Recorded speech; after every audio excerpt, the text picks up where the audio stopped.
according to the TRC, am I truly a war criminal? Have I been declared as such by the competent court? Never. No. Never.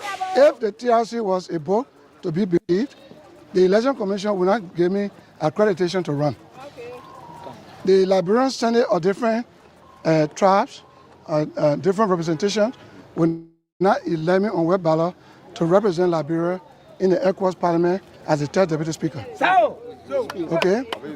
So the point you're making us, the Honorable Larry Yonkwe, I understand when he's passing now, he passed the other because he can't do what I did. It's shame. Shame. You know? So, Senator Johnson, why are you moved whenever the name TRC War Crimes Code is moved? No, I'm not moved because most often you talk about it. You know why I talk about it? No. You have people in the law house who read the law upside down. Do you know the Constitution had never been taught? I'm 67, had never been taught in the Republic. In school, no. So you got more lawmakers who are bobo, who say they go to school but they don't read. Now, first thing, the TRC was never a court. What the TRC did after its establishment was to invite Liberians. I'm one of those that were invited. When I appeared from in the morning to 7:30 in the evening, what happened? They only asked me, whatever you will say here will not be used against you in any court of law. Just give your experience about the war. So it said my experience, why I fought, that you took to convict me and call me a notorious war criminal in your book. When you say a man is a war criminal, it means you have convicted him. So why are you looking for war crime code now? Look for jailhouse and put me. Because after conviction, sentence. So you can't convict us. All those that appear before the TRC, we saw no one that complained that Prince Johnson did this or did that. It's the TRC explaining about people in the book. So is that a court? Do you feel embarrassed being called war criminal? Yeah, because you see, you can't destroy people's record. Reputation is hard or something. It's what they use to stigma me. So when I'm running for the presidency, they know I can win. So they use that to rape, they use that to blackmail. So if I can be president, I'm president of my university, I'm here. I'm ambassador for Christ. But do you have intention of becoming president of this country? Prince Johnson, our leader. Prince Johnson, our leader. Prince Johnson, our leader. Why have intention of becoming president of this country? Let me tell you this. I ran for president. Had I been the president, I would have done many things unusual. I would politically or legislatively break down the government through decentralization. But you supported this government. Listen, I'm coming for that. I would have decentralized political governance constitutionally so that people can elect who govern them in the countries. I would have made good my promise. But people come to power, all government, all candidates come to lie. They use decentralization as a platform. When they get it, they don't because they want to centralize power. If I have been the president, I will focus on education also to make sure that those community colleges that are not standard, that are up to standard, a lot of things will be done, okay? But since I am not, you can't question God. But I'm glad that I'm ambassador of Christ and I own a university, a decent one, not bati chicken hut. Over 50 of your colleagues have already signed. No, listen. Asking for the listen. to be established. Listen. Those people are on the wrong part of history. The first thing, if there was to be a war crime court, it's not possible in Liberia. Why? One key thing, the Rome Statute. I went to Japan with Wale Duna and Laha Lasana. We brought it to Monrovia to have it ratified in 2003. It was after our war. So you cannot, it's not applicable to Liberia.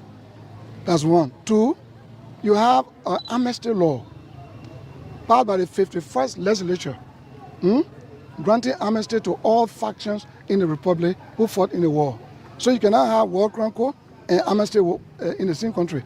Amnesty for who? For all those who fought. Then you say war crime court. Why you didn't bring war crime court from Ghana? So if they could have been established in... It will not be established, so just leave that. It's a garbage. Don't even worry about that. But why you feel so bitter about the issues of war crime code? There are many listed names. No, I'm not bitter. But those who talking about it, they are stupid. because they don't have sense. They are stupid because they know there are legal instruments that prevent that from happening. But they turn it upside down. There are legal instruments. They are stupid, including Tewun Gonglo too. What are some of those? You know what? You know what? I just told you. There's an amnesty law. Listen. No. We didn't even invite them here, but they came. Leave them from the station and enter to me. Leave it. Let's leave it. The first thing Tewun Gonglo good are stupid. You know what? Those damn lawyers under Tewun Gonglo leadership should have kept mute until War Crime Code comes. When you come, then we who will be implicated will look for a lawyer among them to represent us. But when you lawyer go to Kakata and endorse War Crime Code, that means you are compromising yourself. Yes, Senator, you spoke this morning earlier with one of our sister radio. You said in 2 years you will be offering a bachelor's degree at this university. Not 2 years, no. We are in opening. 2 years' time. No, you didn't understand. You see, you listen, but you don't hear. That's what I say. People read. You know, the Ethiopia, was reading when the Spirit of God led Philip. Go to that Ethiopia, a big man from Ethiopia. He's reading from the book of Isaiah 53. But he doesn't understand. Go and teach him. So Philip went to him. He said, sir, excuse me, do you understand what you read? And the Ethiopian said, how am I going to understand if you don't interpret to me? So you need interpretation. You are the Ethiopian, Okay. I said we are opening, registration start January. We start with AA and BSc immediately. In 2 years after that, master. That, you here, you will come. He's the president of the university, Dr. Gonza Mantari. Okay, so I only brought you for the development, but you want top politics, I will be a Yake Koloba, I will give it to you.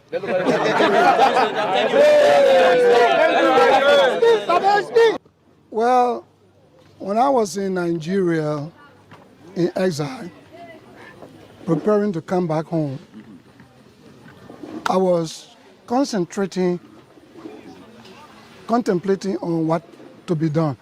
What would be my contribution in the development of post-war Liberia? And so the Lord spoke to me that the war is over. I'm ordaining you to go and preach my word. After that vision, the second vision was seeing myself preaching to a larger crowd. In my vision, I was preaching to a very large crowd. And then when I woke up, the idea came to my mind to build an educational foundation. Okay. After war, people get traumatized. The war drove so many people into exile. Infrastructure broke down. So the way I would give back to my people was to establish the educational foundation and the PYJ Educational Foundation Scholarship Scheme, which is available now. We're sending many students from our school and other places to university. So we did a foundation in Monrovia, and a lot of people say, oh, this man is too discriminative. You see, he's from Nimba. He has neglected the people in Nimba. He built school in Monrovia. He don't care about his own people. But you see, Ecclesiastes 3 verse 1 says, there's a time and a season for everything. What we did was for Monrovia. They didn't know that we got planned for the bigger picture. In Monrovia, we had 2 schools, elementary, junior, and senior high school, that is now overpacked, overcrowded with students, low school fees, qualified teachers. Those students pass the wire and watch. So this project is a boost for Nimba and the people of Liberia? A complete boost for Nimba. Charity begins at home. Okay? Nobody in this republic, the 15 political subdivision, nobody, no lawmaker, no presidential candidate has ever done this. In terms of monetary value, but we're still building. I said 5.5 million when we are completed, but we're still building. But you work for $15,000 and you have $5.5 million project. You know, go and I will refer you to not only the Apostle Paul who said the Lord shall supply all my needs, but go to Sam Barbecue. We went there, it was a small place. See what it is now.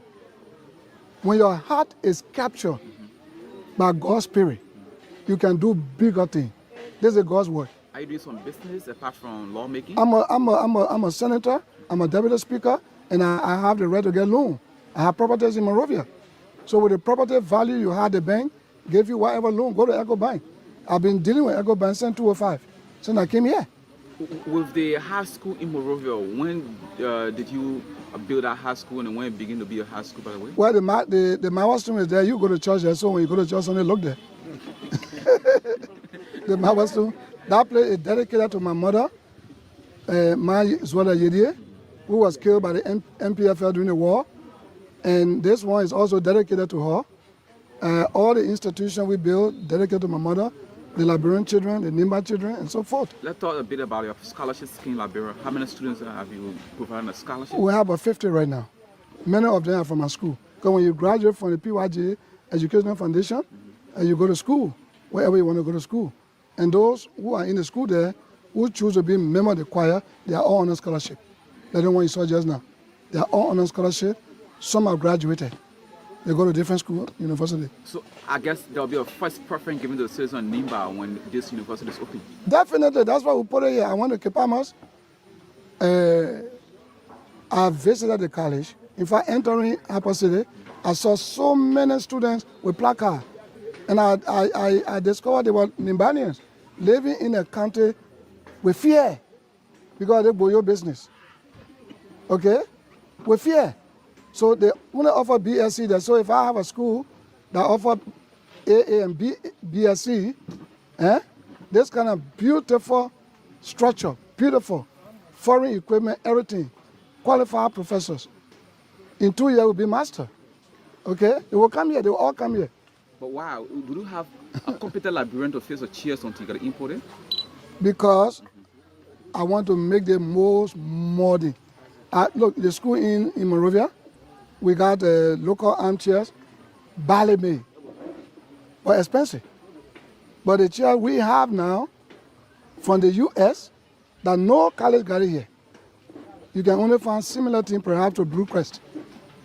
It's about 20, 30 year guarantee. Still. Okay, let's talk a bit about your county, Nimba, that you happen to be the senator of. Let's talk about.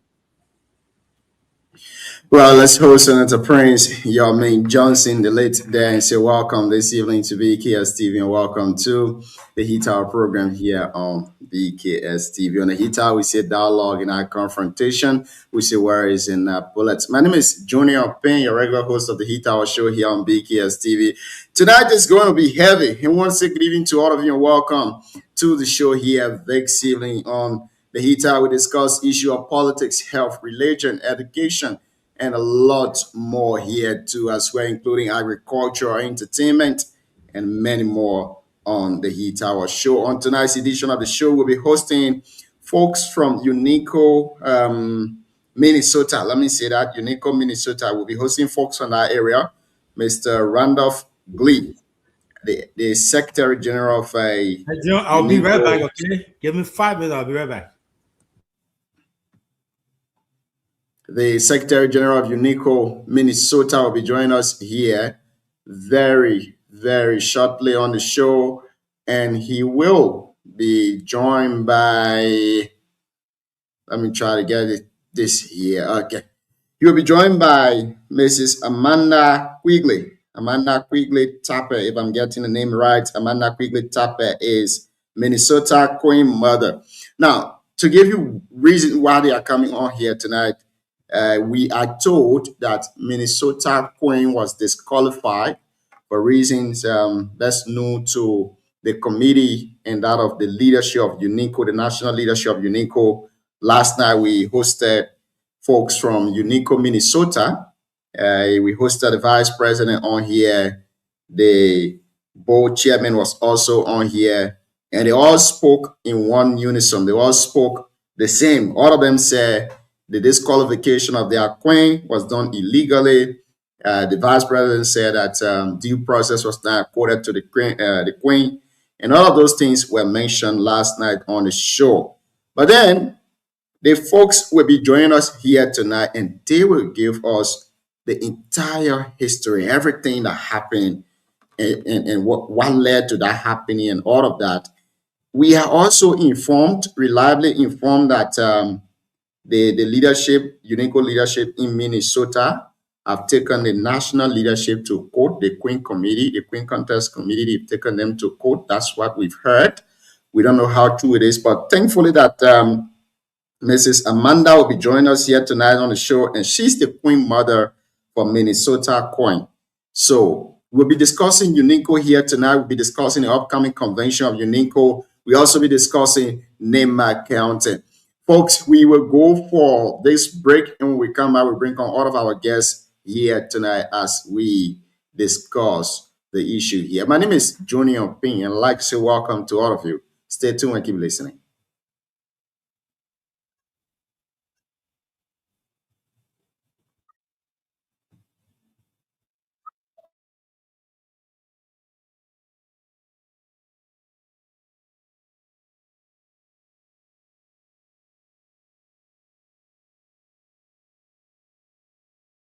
Necessary then to speak with one voice on the ground that they have left Accra, and the agreement in Accra have caused them to commit themselves to the peace process. Now people want to go after them. So we met at my house, Dupont Road, Pinsville, and we had an election among ourselves. I was made the general spokesman. At that time, Charles Juru was alive. Many of the faction leaders were available. There are Thomas to churches and deliver. Been at peace for so many years. And we submitted our resolution. That's why you hear me speak. He was alive. Many of the Welcome back, and thank you for rejoining us here tonight. See you. Good evening. Welcome to the show, Chief. Thank you, Chief. Thank you so much. I apologize to our followers. Yesterday, I had to leave in the middle of the show because I had some things to attend to. But yeah, it's a wonderful day, a beautiful Saturday here in Charlotte, North Carolina. I have, tonight's show is different because the people that I have here tonight, I didn't want supposed to be hosting the show, but in fact, I'm going to be hosting it. So I don't know how we'll do. Got my own sister here tonight, and then we have the counselor himself, Mr. Sonkale, my own big brother, and then Mr. Glee. I used to call him Picking until the man posted a birthday picture. He posted an age, and I said, "No, man, I'm not picking them when I'm a people." But welcome to the show, folks. How you guys doing? We're good. Yeah, we're doing pretty good. Good. Yeah, So, thank you. Doing good. Thank you. I think since Amanda has been on the show before, but this will be, and I stand to be corrected, the first time we've hosted my own big brother, Sonkale Tony, and also Mr. Glee. Gleepa will be behind to come and join us here, and man, still been joining us. But welcome to the show. As we always do, we have a lot of followers, people following us, and I know we know you guys, but for the sake of our audience, we'll ask that we start with you, Mr. Glee, to introduce yourself, tell us who you are, your name, where you are joining us from, your role in UNICO, and then we'll go down the line. All right, my name is Randolph Glee, and I am privileged to be the Secretary General of UNICO, Minnesota. And over the years, I have served other positions. Normally, I can never leave this. I serve as the Vice President of the University of Liberia Student Union. So I always refer to myself as the retired Student General. And I also have the privilege, when I came for study here, I also serve as the President for the Master Program in Social Work. So leadership has just been part of my life, and former lecturer of the University of Liberia Social Work Program. And the list goes on. Thank you. Man, your resume, we'll try it now. We'll just leave here, right? We'll just keep going down the line. But thank you. Welcome to the show. I know today after the show, we'll just keep you here now. You'll be one of our panelists by force. We'll have to do it by fire, by force. But welcome to the show. We are glad to have you on this show. And then we'll go to my own business. Mr. Sonkale will hold you lit. We got to put you in the bag. I should have gone to her first, but That's okay. and I went through that. Since Amanda, I know you were here last time, but this is a new show. People want to know who you are, your role, especially the conversation tonight, because we are here to talk about the ongoing Queen contest saga in UNICO, and you happen to be the Queen Mother of UNICO, let's say Minnesota Queen V. So tell us who you are, where you're joining us from, and and similar to what we did there. Okay, can you guys hear me? Yes, we can hear you loud Okay, and my clear. name is Amanda Quigley Tappe. I am the wife of the CEO. So, Mr. Tappe, I am a former Minnesota treasurer when Unico newly opened. Let's say when we were rebirthed, somebody asked last night, was Unico dead? I believe that we rebirthed Unico. Minnesota has always been the PowerPoint for Unico, always. So when we rebirthed Unico, I was one of the initial member, and I was the treasurer for 4 years, and then my turn came over and I let it go. But I've been a strong supporter of Unicode. I've been a strong member of Unicode. I never backslid since I left being a Unicode treasurer. And currently, I am the queen mother of Queen Vicky Lapo in Minnesota, and we felt that there are some very illegal action that was taken against her, and we didn't stand up for that. So that's why we are here tonight. Thank you. Some illegal action that you guys didn't stand up for. Although we come to Nimba County, we don't take things for granted. So I'm glad you are here to help us discuss, because there have been so many misinformation, disinformation, around there, and having you on here, we have people following, even both from here, from the U.S. and Liberia. Hopefully tonight we'll be able to get some clarity on some of these concerns. My own Brabi, Mr. Sonkale. I know the people in LIV know you, but they've been asking, what a man, what tuning here? Tell people who you are and where you're joining us from. Alvin, thank you so much to the BKS family. And by way of full disclosure, BKS was the entity that sent me the first invite to come to America. So I owe that allegiance to the BKS family. But since we came, we've been like on the back burner and playing our low profile because and doing other stuff. But by way of introduction, my name is Tony Sonkale. I hail from Nimba. I'm Antonia Law, under the jurisdiction of Liberia. Came to America and being here for this time, a member of UNICO, and was fortunate at this time to vie for this position as a board member. So we were duly elected as board member of Minnesota chapter, and we just got inducted a few weeks ago or a month ago, and we try to uphold the dignity and sanity of the community. If it comes to a national issue also, maybe if you Google us, you know who we are. We serve in government, Liberia, at ministerial level and other levels and stuff. But we're here tonight for the substantive issue to discuss UNICO national depriving our queen of getting to the process. So basically, we'll move today. If they haven't talked to us before, Brabi, come to the show, we can do this one day. But this time is the most appropriate time. We think it's very imperative that we come to make our case to see if our queen can get a redress. That's the business single reason why we're here tonight. Thank you. Thank you. So, Mr. Glee, you are I can't ask for your introduction. You are a board member, right? Are you the board chair? What's your role with the UNICO Minnesota chapter? Randolph. Yeah. I said, what's your role? You can hear me, right? Yeah, I'm the Secretary General. You're the Secretary General of the board. Yeah, so we'll go straight to the board. The board, right? The chapter. I'm the Secretary General of the chapter, not the board. Not the board? Okay. Yeah. Okay, good. So want to clarify that. So we'll start with Sister Amanda. Sister Amanda, what's the status of the whole queen contest? So, it's my understanding that, things may work out, and then we have pending lawsuit. Elders talking. I mean, 1 second. I'm in Philly, so when I hit 95, then I will join. So I'm trying to hear on the freeway. So continue, boss man. I'll see you later. All right, Chief. Go ahead. You might take down that road. Don't speak too much. Okay. So I'm gonna add to that. So man, I was asking, what's the status of the queen contest now? Let's start from there because Currently, as we speak, our queen have been disqualified in Minnesota, and so we do not have a queen in Minnesota to produce at the national queen contest this year because for unknown reason. And due to that reason why we don't know, they are aware of reason why our queen did not partake in whatever they were asking for because she had a surgery. But despite all the information we gave them, they disqualify our queen.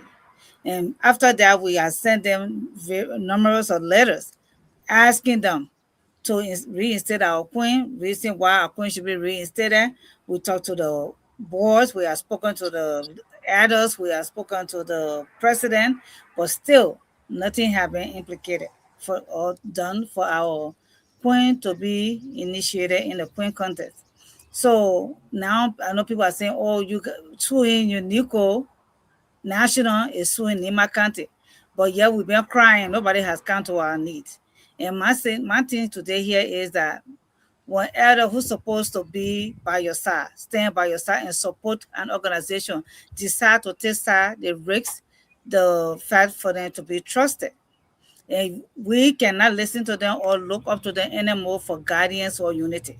So because of this, we took a legal action and we got a lawyer and we filed a lawsuit that this queen contest be put to a halt until everything is reinstated. Our queen either be put to a halt or our queen get reinstated. Thank you. So tuning over to you. I know you the legal man here. Were you guys able to reach out to the leadership, the Unico leadership overall? Because it's my understanding that this committee, the Queen Contest Committee, they came together. I know it was formulated by the leadership, like the president and the board chair and all those people. Did you guys voice your complaint to them, and what was their response to that? Okay, thank you very much, Alvin. First and foremost, like Mrs. Tapper said, we were not accorded due process. So let me lay our case. When the queen went into this venture, not as a ordinary person, but as a chapter queen. Right. And when you are a chapter queen, for example, we register her. And under the doctrine of superior respondeat, sorry, I'll be a bit legal because a legal matter. They think so we got legalized. Yeah. So under the doctrine of superior respondeat is, for example, little Alvin there takes your car and go out there, and he does anything there. The car is registered in your name. You pay the insurance. You, the car owner, should be contacted.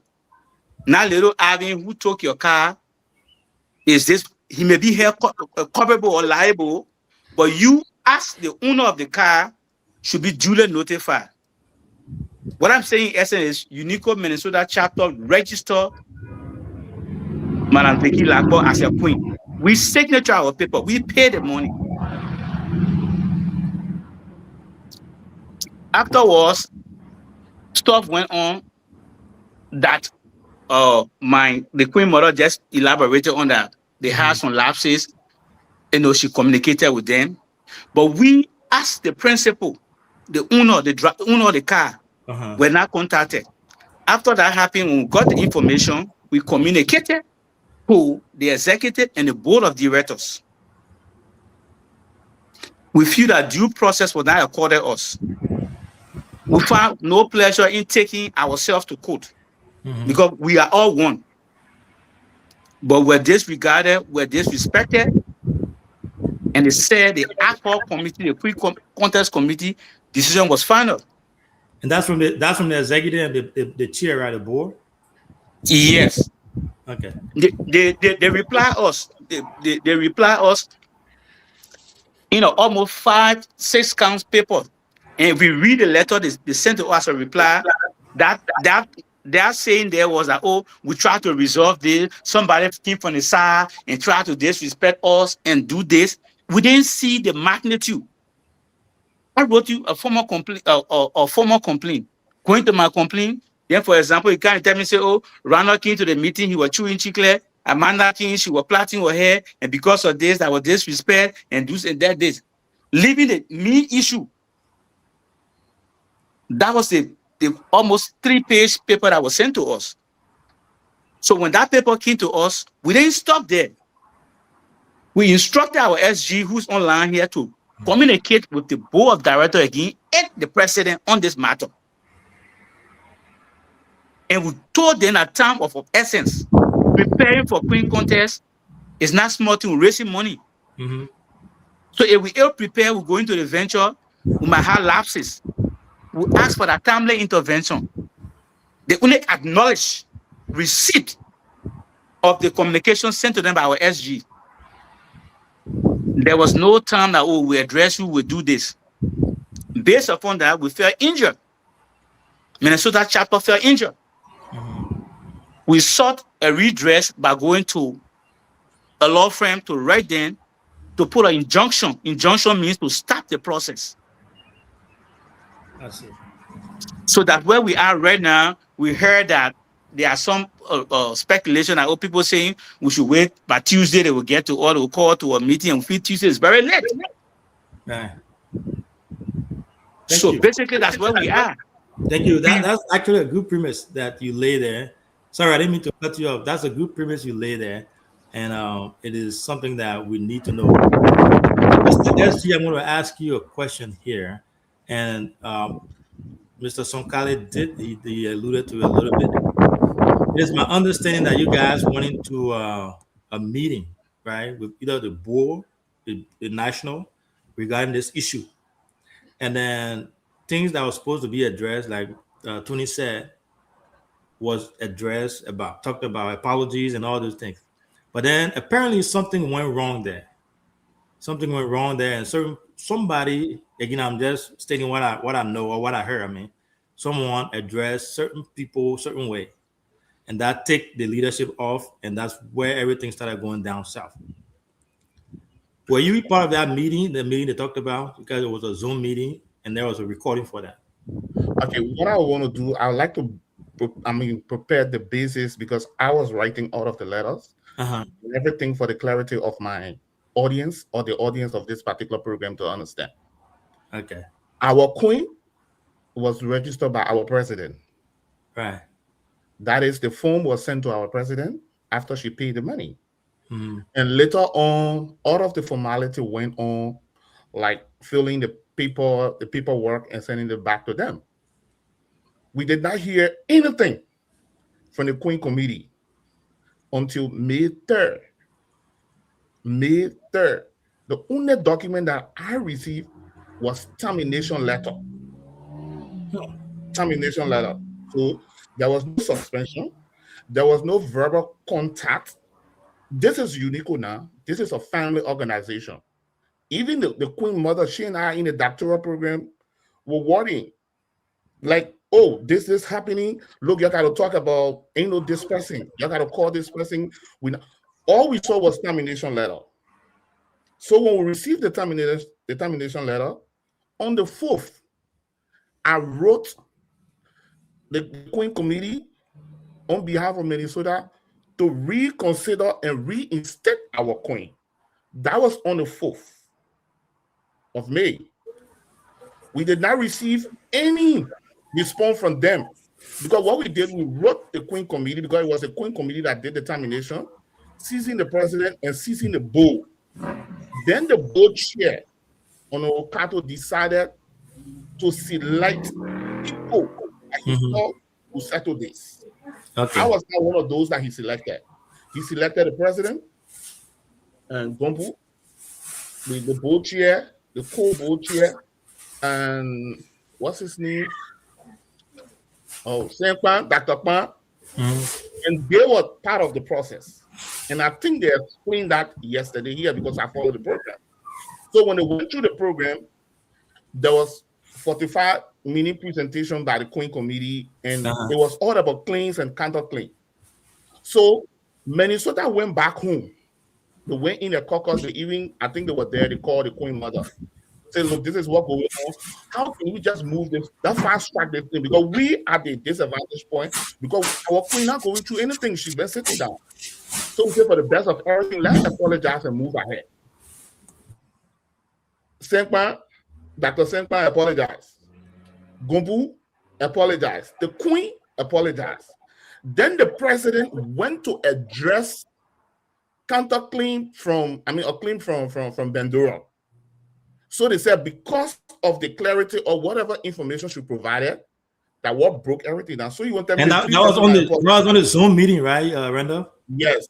So and you said you were not part of it? You were not part of it? No, I was not part. So you are just stating what you heard? What I heard. Okay. And what was also stated here, besides that, we all normally when our leaders, when we come from a meeting, we discuss. So that's what happened. So let me just prepare the ground. When we wrote them on the 9th, the Queen Committee again sent us documents stating that they're not going to change the word. The word remains the same. Understand that this thing started on the 3rd, and we are on the 9th. So on the 12th of this May, we wrote both Bo and the executive launching official complaint that this is what happened to Minnesota. We want you guys to hold on 1 second. Yeah. We'll go to Sister Amanda because she's the Queen Mother. But before we do that, people are watching from Liberia and around the US. They want to know what the root cause, what was the reason, the major reason why the Queen was terminated. Why you lay a premise? Can you just shed light on that before you continue? Why they terminated the Queen? They said that there was a rehearsal that she did not attend. But mind you, it was when she did her surgery. Okay. The picture was posted in Unico chat room when she did her eye surgery. It was posted in the chat room that this is the surgery she did. Even when she decided to attend a program in Philadelphia, she could not drive. The guy you hosted on this program yesterday. She couldn't fly.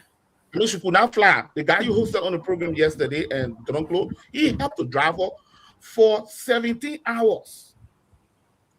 Because what? This is not beauty pageant. This is Queen Contest. It's all about money. So this is America now. So if I'm working with you, you are CEO. If I'm working with you and I write you and tell you, say, look, and I sent you my surgery paper, so I can't even go in the park because I told you I'm sick. I can't go anywhere. I should just be at bed rest. This is not any remote area. This is the United States of America. We need to respect people's health. All of the information should communicate with people. So because they said people, she communicated with the team. She communicated through text messages that this is it. But let's agree. Let's do it for the sake of the argument. There was no official letter with letterhead. But you're looking at my face all like this with plaster in Unico chat room, and some of the Queen mothers commenting on it to say, "Oh, speedy recovery." And this is a community organization. We have all gone together. We're writing a book. This thing, we want money. This is not beauty pageant. We want money to complete our project. So can we reinstate this Queen that for us, Minnesota, we don't joke. We got money to spend. And we don't want the money. But we want that money. So that's my I get it. Then talk to Asset Cato. Then talk to St. G. Let her bring the Queen back. Thank you. We will, this is going to be an interesting conversation tonight. For me, I'm still baffled at the fact that we got the Women Empowerment Center in Nimba there that we need money to fix. They got kids that need school fees. I don't know. I think before the Queen Contest, I have never gone this far. I was reading the Queen Contest detail there, talking about if we raise 30,000, the winner will get this. I mean, we're talking a lot of money here, right? And Nimba needs the money. But yet and still, we are here, among ourselves in the U.S., talking about disqualification. Someone that wants to come and help raise money, and we're saying no. But no, since Amanda, I'll go to you next. And then Chris, my man, welcome to the show. Every time you ask a few questions. Yeah. Since Amanda, you can hear me? Yes, I can hear you. Okay, I think the breeze in the back there got a little bit of echo. Yeah, sorry, I'm outside. That's okay. That's okay. Is that bothering you? I can go inside, but it'll be dark. But that's okay. Let's give it a shot. So we'll go to the details. We've got the counselor here. We got the SG here. We got other people. We'll go to the details and we'll talk about leadership involvement. We'll talk about the whole thing surrounding that. But before we do that, we want to clear the air, right? Mm-hmm. It is my understanding that this is just allegation. I want you to clarify that because that's why people are saying, behind the scene that Queen V, right? This is not her first time. During North Dakota Queen contest, she was supposed to be part of the Queen contest, and because of the same issues towards the end, she did not participate. This year, from my inside source, again, I stand to be corrected here. She has not been cooperating with the leadership, right? When it comes to doing certain things, send your picture, do this one, we gotta do this, we gotta do that. And she has not been, doing a lot of those. Before this whole eye surgery thing came about, you're the Queen Mother. I want you to tell the people exactly if that's any true or it has any truth to it or that's not true. Well, I can't speak of what happened in North Dakota last year because I wasn't there. Mm-hmm. But for me right now, what I'm thinking about the whole Queen contest and with the Queen Mother, I think there is a personal motive instead of following rules and policy. Right. Because of whatever happened in North Dakota. But for what the Queen told me is that when the problem started in North Dakota, the Queen Mother had asked them to raise money and the money was sent, I don't know, whatever, to the Queen Mother account, because some people's argument is, even though the Queen Mother name is on the Cash App, it might have been approved by the board. So I can't argue that. But the Queen had asked the Queen Mother how much was in my account. And the Queen Mother never disclosed the money that was in her account last year. That's all I can say about that. Okay. And I also had the same concern about this year. They said that the Queens should be able to raise funds into this Cash App, and then when they go to the Queen contest, the money will be put into their account. Then they will see which Queen will win. And for me, I find it very, very disturbing because if I'm going to a war with you, and then you ask me to send you all my ammunition and my gun, so when I get there, you will give me the gun to fight you. How can I trust that you're not going to use that against me? Especially when I've been previous reason that I have this money sent to you before, and then money will never disclose to me, and other issue, I can't send you my money. And there also the Queen have been prepared. We have spent so much preparing for this Queen here in Minnesota. Mm-hmm. Getting her attires, trying to raise funds, trying to get money, but their anger is that the Queen is not sending money to them. The Queen, they said the Queen is not communicating, which is not true. Like I said, and the allegation said from the 26th to the 30th. And the Queen had her surgery on the 23rd. And on the 22nd, the Queen spoke with somebody, another Queen Mother, which is not the hair Queen Mother. So the Queen spoke with somebody on the 22nd, had her surgery on the 23rd, and then you're saying that between the 26th and the 30th, the Queen did not do certain things. That's why you're dismissing her. To me, this is more personal than following rules and policy. And secondly, I don't think the Queen committee is not is a group of people that the board and the president selected. So their rules are not constitutional. So why are they just getting out abruptly and dealing with this Queen, not talking to us, the Minnesota chapter, to deal with our client? If our client, I'm a they're not talking to us to deal with our Queen, for us to do the right thing, but instead they're abruptly going. I mean, everything here is wrong, and I know that we always focus on certain things the family way and the organization way or the Nima country way, but at times we have to set rules for the next leaders or the next generation that are coming behind us. We cannot always do the same thing and expecting the same result and look for improvement. So I'm saying that we are suing this organization not because we're trying to be high-headed, we're trying to be disrespectful to the elders. Like I said, the elder failed us. The elder that was supposed to trust failed us, so we cannot give them guardians. We cannot give them the trust for them to give us guardians and unity. because we have been talking there for almost 2 weeks. Yeah, and then I mean, may I come in small to the point that Mrs. Tapper just stressed. The first thing here is we are in a modern world. There must be rules and regulations governing an institution or a procedure. What are grounds for termination? Was that communicated to say this is a violation? This is what rules you're breaking. If you do this, first offense is warning, second offense is a suspension, all this one is termination. Were these things accorded us? We said no, because that's a fundamental procedure in law, due process. Your right to be heard and your right to respond to hear what your adversary is saying against you.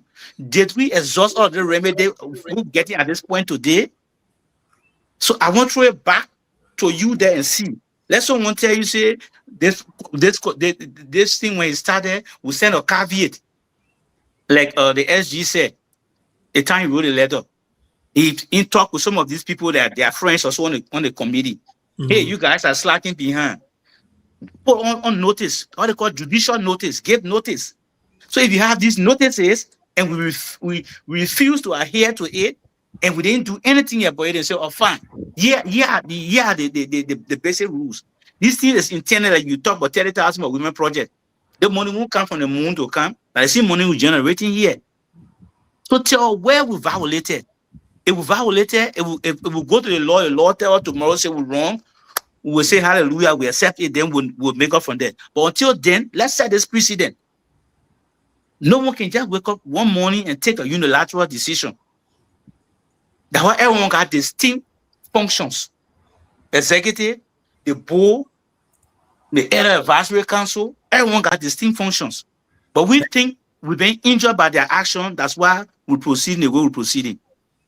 And then we'll get to that. We'll get to that. I have my personal take on that. I know a lot of people are following. For those of you who are following us from Liberia or even the US here, we have the UNICO, Minnesota, I would say the chapter representatives on here tonight. We got Mr. Glee, Amanda Quigley Tape, and we got Tony Sonkale. And I have my Tabata ambassador here with me, who's a panelist on this platform. We are discussing UNICO. So a little bit of dissatisfaction regarding the Queen contest that is coming up here in few weeks. So our folks are here discussing, so it's nothing really detailed. But yeah, over to you, Mr. Glee. You talked about the meeting they had, and I think this is the part that most people need to pay attention to. I talked to a few people, and they said they are recording the Zoom recording of that meeting.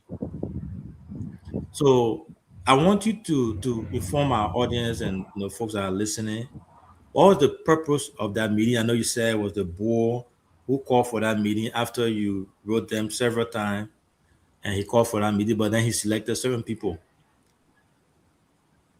No. You can correct me if I'm wrong. This is what happened. Mm-hmm. The board did not call that meeting because we wrote them. Mm-hmm. This is what happened. We wrote when our queen got terminated from the program. Mm-hmm. We wrote them back the reason why they should reinstate her. Okay. That was done on the 4th. And they received acknowledgement of the letter on the 5th. So then this was the problem. Because when we wrote them, we CC the board chair and the executive, that is Ase and Senji, right. Both of them. So because he was CC, he decided to settle behind the scene. Okay. But when we officially wrote him of our letter, when we officially wrote the two, and that is the board, the national board, and the executive, that was on the 12th. And since we wrote the board on the 12th, they haven't replied us yet. They only acknowledged it the next day, but they have not officially written back to us. It was only the executive since the 12th. It was yesterday. He replied us that, let's try to set a day that we can meet. So all that I try to provide on this platform, no one is very happy to see UNICO going to court. Right. But from the 10th, we're talking about a contest on the 2nd. Where are the elders? Is this a scene in Nima County that I know that we got our fathers and our mothers to call people together and say, but when you have people in key position that their ego have taken over them, that are untouchable and can move, then you find the organization to be destroyed. This is nothing. Today, if they tell Minnesota that today your queen is reinstated, you will take that particular issue from the court. But you write others. I mean, you write the board chair, you write the executive, you write the committee, and they're telling you no in queen contest. I think for God's sake now. So we should just sit down and just fold our hand to say, oh, say, because when we did that, we had a mass. We called for general meeting. In our general meeting, there was two things that came out. Majority of the people say, if they can't reinstate our queen, let's get ourselves detached from Unico National, or let's sue them. Some of us don't feel being detached from national, but at least when we go to court, it will set deterrent. See, let's make a transparent policy that everyone will know that when this happens, this is going to happen. So, Randall, before we go to other folks here, and I'm playing devil's advocate here, right?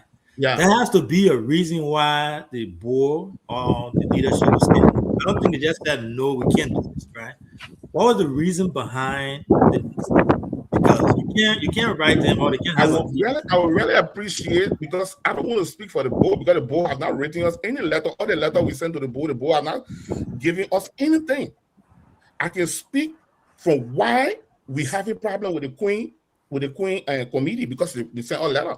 But the board said, Minnesota, you go wherever you want to go. They have not given us no reply, no letter from the board. So on record, you are saying that we brought the board officially on the 12th. Since then, we have not even, he only acknowledged it the next day.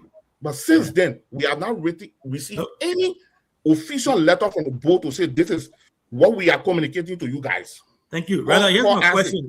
Here's my question before I go to the other guys here. The meeting they held, you said your folks came back and they talked to you about it. And in that meeting, the purpose of that meeting was to bring things together and fix things.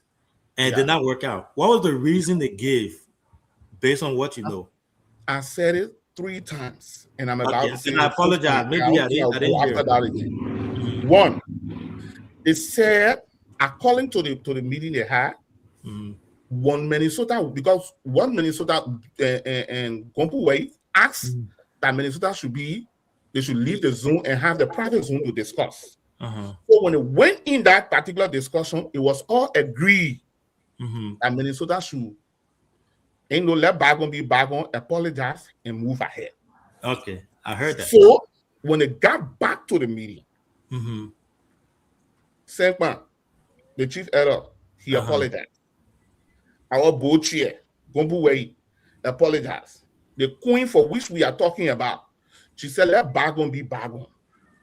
So after they said all of that, at the time, Bendora, one of the queen mother, have accused our president not being somebody of integrity. She needs to be this. So she decided to clear the air. According to her, she told her, Bendora, you can't tell me, say, I ain't getting integrity. I quoting her, I was not there. You can't tell me, say, I ain't getting integrity. When we went for the board convention, somebody went and passed out your car. In fact, their car was higher than the president's car, and the president's car was low. You call police on the president, that the president is the one that hit your car. And according to our president, the police came and said the car can hit the car from here. So you who call yourself woman of God, you can't be doing such thing, especially to Nima Convention, according to them. And that was the breakdown of the whole thing. That's what I heard. I was not part of it. Mr. Host, let me just inject to my SG right now. So that's the reason why everything broke down, and the apologies that were given, everything were all rescinded, and then we are where we are. We're headed to court now. They were all presented because of one person's statement. That's what I heard. Ronald, let me inject. Those are gossip and innuendos. Those are gossip and innuendos, because what is not done properly is not done at all. So I don't want us to, maybe to go onto that, like what my SG is saying. Let's leave that one because I gossip. What we're looking at here is tell our actual reason for grounds for termination. Why are you terminating us? because there was no letter. Yeah, so so just saying Council, the reason why I that asked the person SG because it's not just us here, right? We have people that are following us. So we want to lay the premise and want to make sure that everything is set right? There was a meeting that was held to grant apologies for the Queen to apologize and all that. And it never went well, right? And we want to know the reason why it didn't go well. And that's why the SG gives. And that's what they're saying. So I'm glad that you clarify. I know your stance is different, but we need to know that.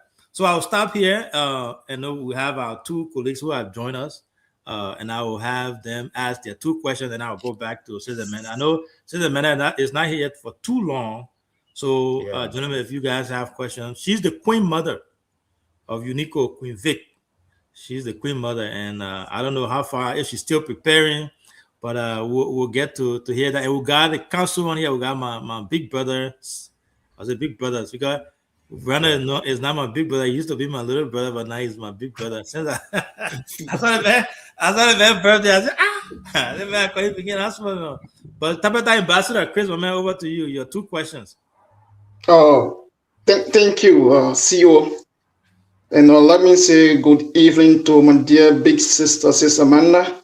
And a good evening to the Minnesota people.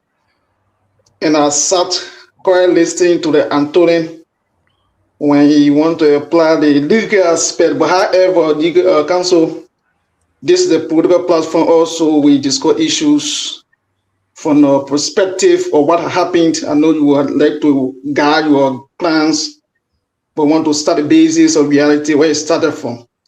I know you guide your client in the process. But this is my question to Sis Amanda. I want us to do this interactive little bit. I know you're not here for long. Second hour.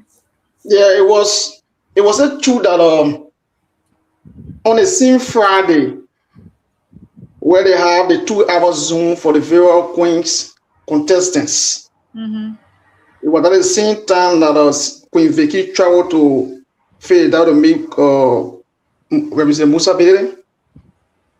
It could be true. It's the same. I don't know the date that she traveled to Philadelphia, but that particular time she couldn't have been online. She had surgery. She had headache, so the light could not reflect on her. So she was wearing that shape, and she did not feel comfortable, attending to any Zoom meeting with them or be on the phone with anybody.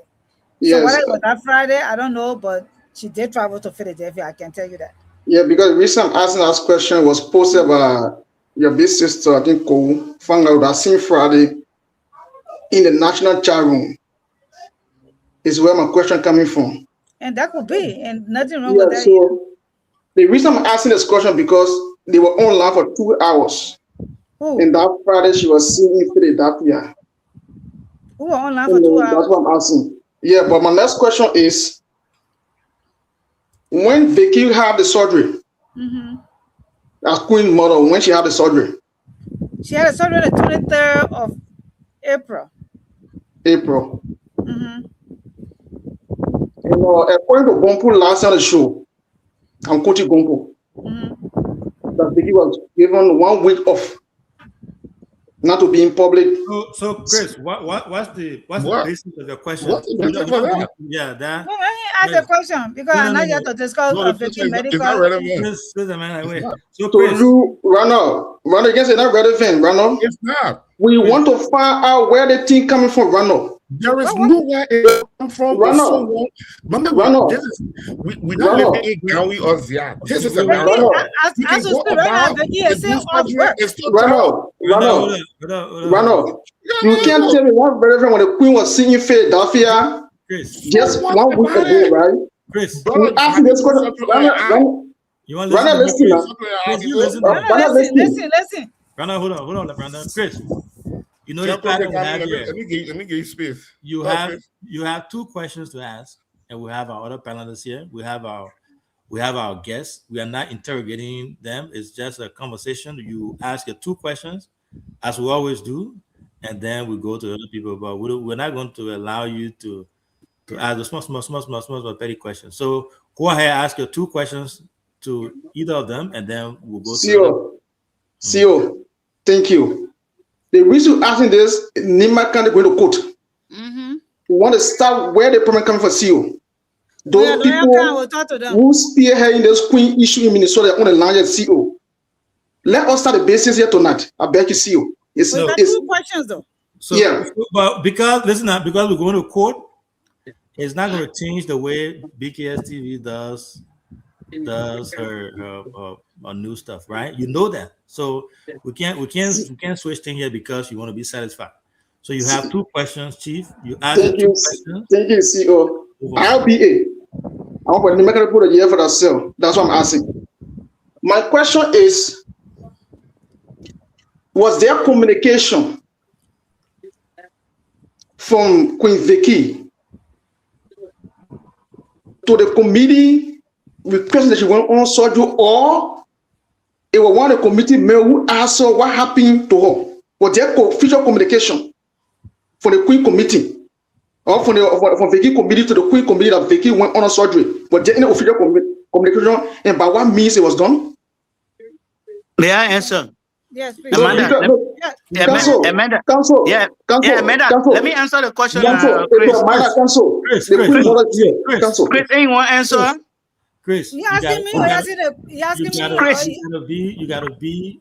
Chris, anyone answer? CEO, I got a question to Amanda. If Amanda can answer, the council can't. CEO, I got a question to the Queen's mother. If she not able, the council can't. CEO. So you listen now. You want to tell how to. You want to direct the platform now. Yeah, you want to tell how to. Don't do that.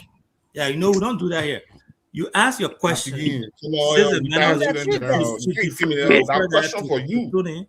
Yeah, okay. Answer. Then what making you answer that? Yeah, okay. Let me answer that. Chris, they get certain thing law they call notice.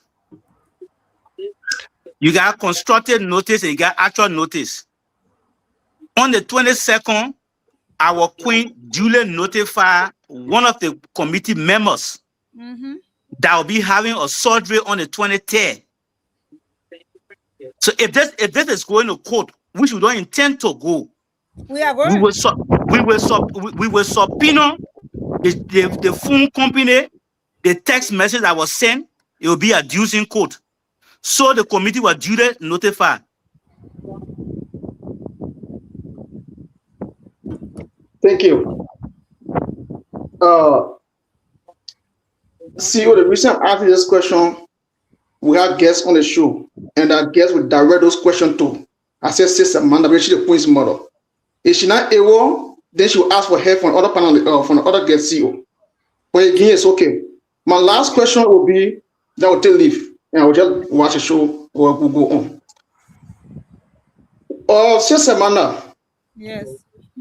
Looking at what's going on right now, right? With the Queen process, everything that's going on, was there a rules from the Queen committee, a rules that was accepted by the various contestants from the committee? Was your Queen, the Minnesota Queen, was she part of that meeting to adopt these rules that govern the process? Yes. There was an application that was sent, and the rules and regulation for the Queen contest was on there, and she followed it. She did acknowledge that there was rules given to her, and that's why she communicated with those Queen committees. I take my rest for us. Thank you so much. So we appreciate all the questions and all that. We got our procedure here. I'm a little surprised that he's deviating from the way we do things here tonight, but we are not going to shift things here because he wants to be able to answer the question. But again, thanks to my sister Amanda for coming on the show. We got Siawete Zogetwa, the man that came, that firing the Unico chat room. I saw the beginning firing in the morning around 2:00 in the morning. Giving his input there. We have my brother Tony Sonkali, and we have again Brandon B here tonight. We are discussing Unico Queen's situation, the saga, as it relates to what's happening around there. So over to you, Randolph. Here's my I take it back. We got Siawete because I was about to ask questions. So CLT, I know No, you don't CEO, go ahead. Go ahead. Once you don't, I can come in. No, I finished. I got the question to ask. So Go ahead, Chief. Go ahead. Once you sure? don't, I'll come in. Go ahead. Okay. So Randolph. Yeah. So over to you. So what would be, I know you stated something, and then that's actually my position too, and I have to agree with you on that. If the board chair, the executive come out today and say, y'all please reinstate the Minnesota Queen, you guys will agree to it, and we'll start doing things, and everything will start going on. Do you actually stand by it? That's something that everyone will agree to, or you speaking in your own capacity? We have had several meetings. Our plan is not for disunity. Some of us, if you check our track record from all the places that we have worked, student leadership, whatever, we are there for peace. So we don't even have to tell us, say, your please. But they get to us, say, your queen is reinstated tonight. Tomorrow in the morning, we're going to get our letter up, and everything will be at the same page. What we want is one NIMBA, peace, understanding. If this was a beauty pageant, I would not be supporting Minnesota to go for that particular stuff, because beauty pageant got stages. They got stages and all go for points. But this is money. You just don't spend money. So if that agreed that there was a breach in communication, but we are all human beings, we wrote you, not one, not two. Then the most senior board, we wrote them up to now. They are even yet to send up official documentation. So to answer the question, if we can even receive text message now that your queen is reinstated, I will leave from the program and go home and go celebrate and carry my queen on the and guess what? You know that Saturday will be my birthday. And thank you, Seventy. Over to you. And I think before I go to 70, I think that where the issue is, that where I have concern when it comes to the leadership, because this should not be happening, right? This is not any big deal. I think the leadership has to play the bigger role. Come in, when you say leadership, it's nothing easy. Not everybody can lead. That's why they put you there to make the tough decision. Not everybody will be happy, but I think they owe it to NIMBA people with all this back and forth to make that decision. Come on and say, Queen Committee, let's do this and let's stop this. Let's go to Iowa and go have a good time. But CLT, over to you. Your two questions. We have Randall here. We have Tony Sonkara here, and says Amanda. You can direct your question to either of them. Who's Joyce Nemo or Memo? If you are joining the show, please turn your camera on so I can bring you on. Y'all know who Joyce Memo is, Minnesota folks? No. Well, I don't. Oh, okay. Joyce, That's my mama. Mama. Oh, mama, okay. Yeah. So I'm laying in my couch. I'm just listening in. That's all. Okay, so I'll take you off the stage there so you can listen from there. Okay. Sure.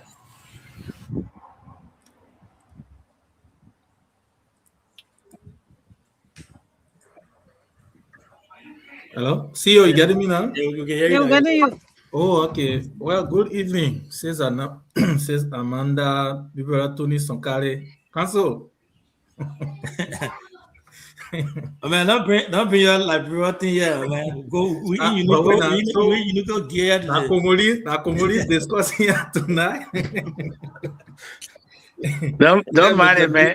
You didn't want to start the Bibera shit, then you want more big at you. Some people I won't speak to you. I've been following the conversation both online and in the chat room, and I read entirely the communication from your lawyer, the intention to sue and all of that. But my point here is, I think I made my point in the chat room. I'm not supporting any side. I think what, like Mr. Glee said, what we all want is to raise money. That's a concern for everyone. So, and in the communication, the first question I want to ask is, there are how many persons on the committee, on the contest committee?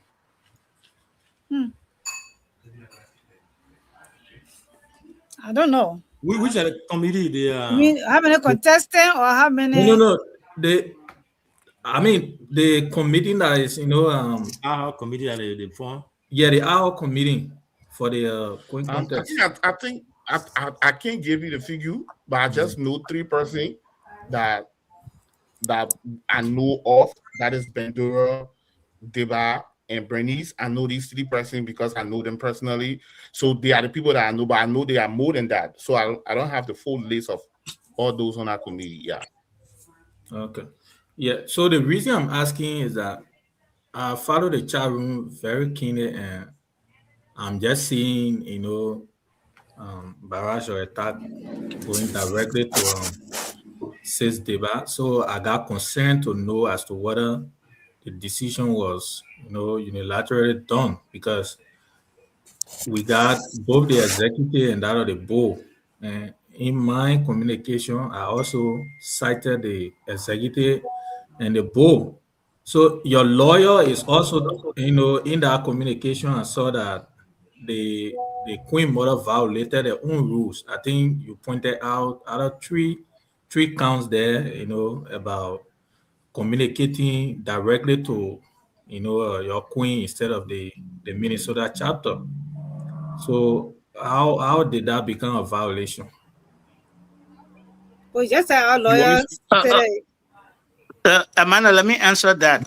Sarity, on the doctrine of superior respondeat or vicarious liability, anything the unit does, the head is responsible.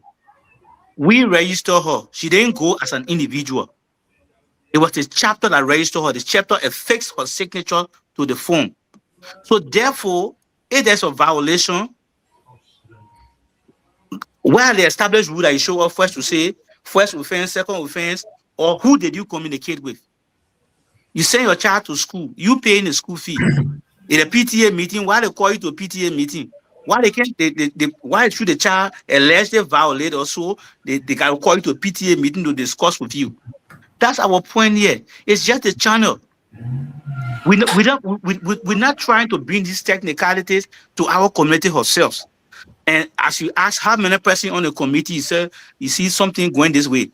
There's some of the gossip we heard. They say some people say if they reinstate her or that everybody will back off. So because, and they say, oh, the other queen and I say, when you bring her back, we'll leave. You cannot eat our money again and you want 3 other days? Thank you. Why extra anything? I mean, to stay, someone staying to benefit or to do this thing. It's just for fun. I just fun racing all on here. Where you want to go technical, let's look at the technical grounds now. That's why you see us proceeding the way we're proceeding. It's just for us to go spend our own money for the betterment of our country, for our people back there to get library, community center, etc., etc. But we feel disenfranchised. If some people say that you say you ain't do, they will not go there, then we'll see that everyone on buy, no one's more buy than a friend. That's all we want for the right thing to say. If the law tell us say, oh, man, so that you're wrong, the people didn't want, we're accepting good faith will go on. Thank you. The reason I asked this question is where I think my final question for now is that the committee will say it's an hour committee. It can be dissolved. I think right after the convention or so, if I stand to be correct. Yeah. So now my question is that with all of what is happening, I know you people are injured by what is happening, but why being the intervention from both the executives and that of the board? Because all about to, raising fund and what have you. So why being the role of the executive that had the absolute power right now? To speak to that, on the 12th, because after we did the letter to the committee for reinstatement, we CC'd the board. Because we did not get the kind of redress we wanted from the committee, so we officially wrote the board on the 12th, complaining about this. As we speak, on the 12th, on the 13th, the letter was acknowledged by Honorable Cato. Up to this time, I have not received response from him that, look, this time you guys should come to us, we'll meet here or we'll meet this place. No, that has not happened. Or if even they met at the board level, that we executive were not there and there was a meeting and they came up with a decision to say, oh, look, we're supporting these people or we're supporting the earlier decision, we have not received that particular thing. So that is from the board. the executive, Honorable G, he acknowledged the letter the same day when I wrote them. So we wrote them on the 12th. On the 15th was when he sent me a line that, oh, SG, we received your letter, but we want for us to sit and discuss on a Monday or Tuesday to see how we can meet and talk. So the executive responded asking for time for us to talk. That was on the 15th. So we wrote the letter on the 12th. On the 15th, we got a response from the executive, but the board have not given any response yet. In writing. Can I come a little bit? Yeah. To say that in an organization where adults, executive, both side, it's hard to go to them for guidance and unity. The reason we came today to legal issue and going to court, because they consistently continue to tell us that they can't do nothing about it. The president says he can't do nothing about it. The board said he had made his decision. He agreed with the Queen Committee. So, I mean, then what does that leave us? And then all the other, our elders are in the organization. They only call on the side. They don't go in the chat room. They don't verbalize. And once you don't take side or you keep silent, you do take side. Keeping silent means taking sides. And I think that a lot of people don't want to take side because they don't want to step on the wrong foot because they are friends with this person and friend with that person. And this is the organization. So I'm on this show today, and I'm agreeing with the legal action today because we want to set principle for the next generation. We are not here to be doing the same thing over and over because this is how we do it. With Nima Kante, we can't, we just say sorry and we move on. If we're going to do things in America, we got to go the American way. We're not in Nima Kante. So our legal action stands until the board and the executive can make the correct decision. Okay, may I come right to Mr. Siawe point there? Siawe, I mean, thanks for that. Your second question, I think it's very interesting. Because of the courtesy, if a man writes you and reply back to him on the record, he feels that little bit of respect to himself. But as our SG said, because he's our chief scribe, up to present, we haven't heard anything from the board of directors on the record. Let's forget about sidetracking that maybe all of talking about gossip and this. Then he said the SG, I mean the Mr. Executive, the distinguished president said he acknowledged, can we talk Tuesday? We're talking Tuesday, arrival is Friday. So we might be there upon arrival. Oh, Tuesday before the convention? Yeah, before the convention. Delay tactics. Yeah. So that would be a delay tactics. If someone is attaching urgency to this, the proceeding, they're going to court, or they're going to a lawyer to go to court. You don't have to claim your attention. You call your case on your roof, gentlemen. Why is that we hearing? Can we put stop to this? Can we do this before this time? So that ourselves we can roll our sleeves and see where we get our lives, our money, the cash out to take that and prepare our bazooka to go for the stuff. So how do we know? How do the Queen be certain that she's going for this convention to go and even pay her last money to the tailor to sew her clothes? Then you call it meeting Tuesday. Thursday, we're looking for car to get on the ground. So we see all these things as scare tactics and a deliberate tactics to kick out of the process. So it just reinvigorates us to go to court. But Mr. Songari, can I come in shortly, right? Go ahead, Chief. Yeah, so the schedule for the hearing, I think from the leadership, he said it's Tuesday, right? Yeah. So if you go to court, maybe it's not 1 day, 2 days. So probably there could be, real injunction and all of that. How do you see that? Because the leadership is Tuesday, but you don't know the court is not determined. Our writ of injunction is to stop the process so it be done properly. So if our rights are restored today, we'll tell our lawyer withdraw what you said there. In law, there's something to say the court doesn't swat sponte. What you ought to do for yourself, the court can't do it for you. So we're going to the court. We're moving the court. So once our rights is restored today, we'll tell our lawyer, say disengage. And I think the Celtics, And the letter does say that they have 24 hours to respond to our lawyer. So whenever they respond to our lawyer, then that's when we want to move forward. And since they received the letter, maybe they have responded to our lawyer, because it's not anymore in our hands. So they have to go talk to our lawyer, and then maybe by Monday we'll see how things go. But the president saying they got Monday or Tuesday, to me it's a delay tactics. And it's not even definite Monday or Tuesday. Mm-hmm.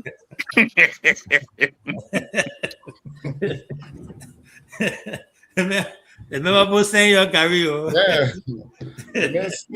You always posting our Gary. This is our president. Senji was our president. We brought Senji Tony. We believed in him. We love him, and Minnesota was a state of unity. Unico, Minnesota was loving. Was a community. When it came to inauguration of Senji, 2 inauguration, I was sell $2,500 worth of ticket. $1,500. This place will be filled. But our president went there and he had literally abandoned us. Yeah, so now we talk about, we are human. We are human, and we stood by him. We expect him to sometimes say something for us, but he never wanted to stand by us. This is our president that we brought from Minnesota. We took him to Ohio. We make him to win, and we brought him to Minnesota. And then he went, and he went to the national, and the national had become so political, and they had corrupted his mind. And now he wants us to sit down here and to stand by him as our president. We are going to go to court, and we're going to go do this the legal way. So CEO, let me conclude that. So the intention of your intention to sue is only for the Queen contest, right? Not the entire convention, right? Precisely. If you go through the merits of our letter, what we say, they should even stop this process. We can even do it during the induction of the incoming leadership. And like what Madam Tapper said, no one will give birth to that child and wish that child back. Unico chapter was the one who gave birth to our present president. We dearly love him. We don't want to see his exit in such a form and manner. We don't want to see it. We don't want to see our president, who will be leaving the stage now, have done tremendously well, carry out to various chapter to do this. Then at this stage now, your chapter, people who gave birth to, taking your leadership. When we did the committee there, it's a alcohol committee. Who has jurisdiction? For everybody today, what happened? Intervene. The committee work under your supervision, call the board of directors. This is meant for fundraising. At the end of the day, even the money Amanda and other guys are raising that we appreciate is going to go to the national coffers that they will use as at discretion. When they fly to Liberia, they're going to do the project and this, it's with the same money. So now they even get paid down and stuff from. But we happy not to raise your money, say, raising your own money can be an issue. No, we think it's unfair. Thank you. Senator, you still got a question? Yeah, Mr. Glee, man. You've been in leadership for a long time, and you know how the structure works, right? From board to executive and all that. And you've been really, really involved with NIMA candidates from back home and here. I know we know our NIMA politics, we know our NIMA disagreement here and that. What really you think is the reason behind this delay tactic? If you look at it from the board to the executive, what would be the reason for that? Because a layman sitting in Loguato over there will not understand about what are people talking about, right? They're talking about raising funds, giving money to, then they're saying this one, saying this one. How would you explain that to a layman in Loguato and try to let us know what you think from your own understanding and your experience? Why you think this is happening and who's behind this? Basically, I don't want to point to say this is the person behind this, because for my level and understanding, my study, when I say this person is behind this, I need to have some evidence. But what I see and what I heard, that whenever you are giving position to people and the people believe that they are untouchable, it becomes a problem for you who appointed them. Yeah, that's right. And I should tell people, whenever you are giving position, the difference between you and the person that is not in that position is time. The person can even perform more than you. So what is the problem now? That even if the information from the first meeting that they had and will select the people being selected to go there. And other people start saying, oh, if you bring Minnesota Queen, I will resign. Or the other queen say they will leave. It become problem. The first thing, when you are structuring a leadership or a committee, make sure you as a leader, you got complete control of that particular committee. So they should not come out, oh, if you bring this, I will move. If you want to move, you have to move. Let's bring your deputy. Because this is all about raising money. So for me now, if that is true and correct, that it came from the committee, the Queen Committee, the heads, that they said that if Unico Minnesota Queen comes back, they will resign, then they are the problem. No, I know. I beg to defer you there. I beg to defer you. If they say that, and then the leadership accepts that, I think the leadership is the problem. Not the, this is where I'm going now. Okay. I said they are the problem. Then two, the man who has the authority in this organization that can drive the wheel of everything, because the board is the head from non-profit center, the status. The executive is just implementing what comes from the board. So at this time, I expect Honorable Kato to make that decision. To say, look, you know what? I know this has happened, but guess what? The end result of everything we want here is the money. Sometimes you have to reach the place to take the critical and better decision as a leader. A leader should not be the person who wants to be loved by everybody. Then stay home. Stay with your children. They will be loving you. But when you are held in leadership, you have to sometimes make some critical decision and say, look, this, you think it was an easy decision when Esther was about to go advocate for the Jew? She said, if I would die, let me die. But I'm going to meet the king. So there are times you need to make some of these critical decisions and say, look, if people ostracize me, let it ostracize me. But I have to make men to protect Unico National. I know you voted for me. I know you supported me, but this decision is in the interest of Nima Kante. I will take it. And I can tell. And Ranulph, before you even learn with your thoughts, Ranulph, before you learn with your thoughts, just small thing to that, Mr. Seka.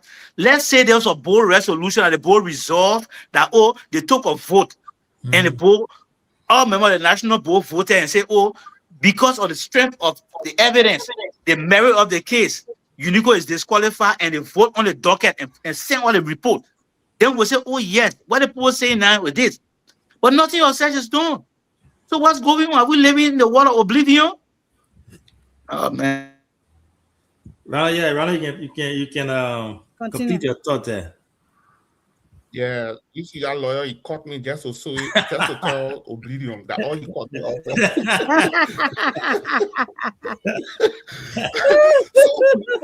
The part about this whole situation, that's what I'm saying. That's what I'm saying. All we have to do in this particular place, that look, Nimbayans, we are never brain drained when it comes to talent. We should not appoint people. We should not have people in places that will make us to feel that when they move from there, things will not happen. No, we have to have people there. So the problem here now, I think, Mr. Bochi, I don't want to step on somebody's toes.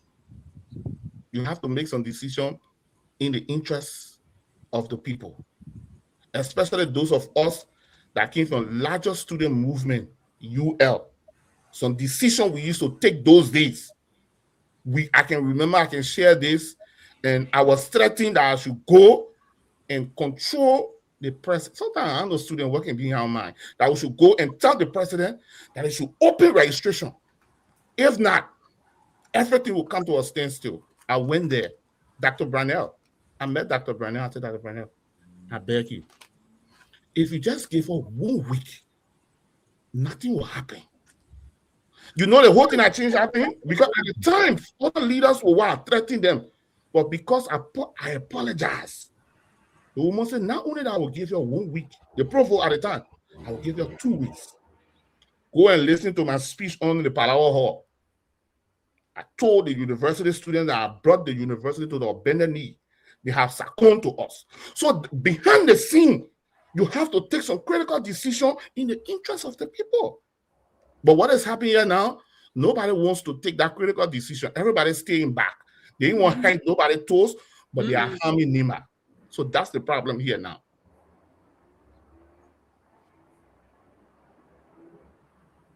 All right, thank you so much. Thank you for that. I know Mr. Ambassador wants to ask question here, but I want to ask this question to Sis Amanda and Tony there. For me, I'm new to Unico, so I really don't know a lot about it. So, sorry, my son. Sorry. Yeah, you can mute. Let me see. Okay, there you go. So I know you've talked a lot about elders, and we are from Nima County. Nima is made of elders. Most decisions in Nima, when the elders step in, and that's it, right? When elders step into Nima thing, I don't care how many degrees you have, your status, your position, you will bow your head down. How's the elder structure when it comes to Unico? I'm not talking about the board, but just elders. In Minnesota, they have elders from Minnesota talk to you guys about this, or elders around the country have come to you and talked to you guys about this. How has it been when it comes to the elders' involvement? Let me come in time before you come in. This is where I started by saying that when elders are supposed to lead, besides the organization or the members, decide to disregard their guardians in unity. Because our elders here have taken side for a long time. The elders here have not, yes, they've been coming on behind closed door, but the only thing they want us to do is to apologize. Why can't you just write a letter and apologize? Why can't you just call them and apologize? The elders have not said, oh, you guys are right, what you guys doing and saying is true, or we support you guys. But they only say one of the elders gave a scenario. He had a relationship problem. His father told him one time, do you want a woman or do you want to justify? At this point, Minnesota does not want a woman. Minnesota wants justice. And we felt that our queen was disqualified. The disqualification was not the right thing to do, and she was not.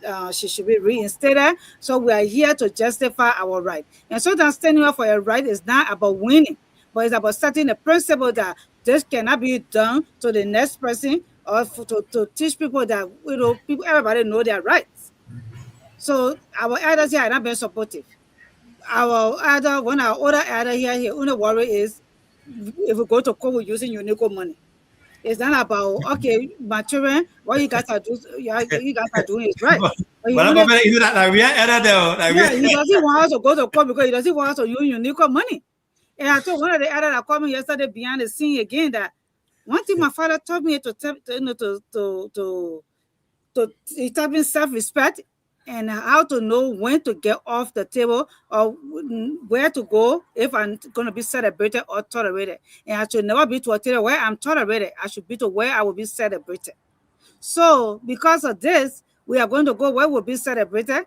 We are going to show up in numbers and vote for our right candidates on the day of election.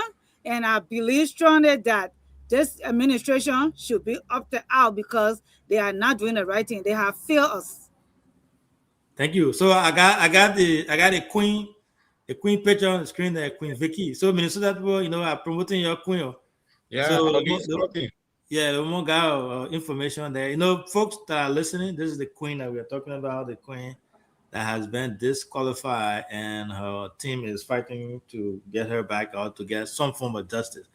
So Tony, you want to answer that question? I know you've been around the block for a little while there. I think elders' involvement should be taken seriously because these things have the propensity to damage institutions.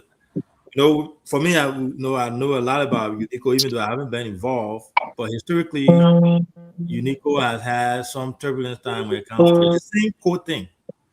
I remember back in the days, way back, we should hear about Unico going to court and all that. I don't think our forefathers who founded the organization will be happy in their grave, seeing their children, going back and forth on queen contest where people can give money. I said, no, we don't want your money. You got to do X, Y.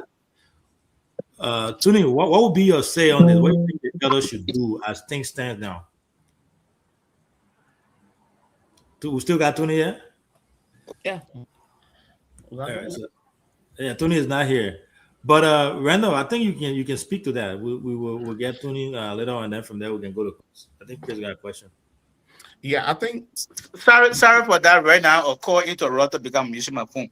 So, just as you said, it's now a pleasure for anyone to go to court. Most especially, it's like suing ourselves, and that's where the fundamental difference comes with people of law. Because always they will tell you, the court settlement is better than court settlement. Because when you go to court, you're going straight to what the law says. But sometimes when you settle matter outside of court, there can be compromises. And when there should be a compromise, always let courts pay the spade when the elder come in. But when an elder or somebody who should be playing the neutral role is playing a role of a party litigant, you're breaking you up. play a role. Sorry? You getting me? Yeah, go ahead. I think I meant. Yeah. When somebody who is playing the role of as a party litigant, when you already are party to the suit, how can you advise like the instance in which my sister Amanda is talking about? Tomorrow, like I want Joe somebody to be our counter voter or superintendent. But when the guests come, you will go and join a long devil club, you can't perform for jugu. Then you go and take a long devil club, you can't as superintendent to greet the person. So then you're playing two roles there. How can you reconcile that? So errors will arrest the situation. Our queen may have had some lapses, which no one is in dispute of, but what are the grounds? What's the intent? What's the essence of this competition? To raise money. Can I give my money? Can I generate money for the 4 people of this? That will fall within the purview of the executive to use this. So sometimes, just common sense. Like you saw what Reynolds, the illustration he gave here about Nicodemus, who are the chief scribe in the Bible, having been a Bible buff since 1847. Why Nicodemus want to ask Jesus in there but born again? But you enter a man's stomach again. And like Nicodemus, what the chief scribe want to ask that question? Yeah. So sometimes you be discretional.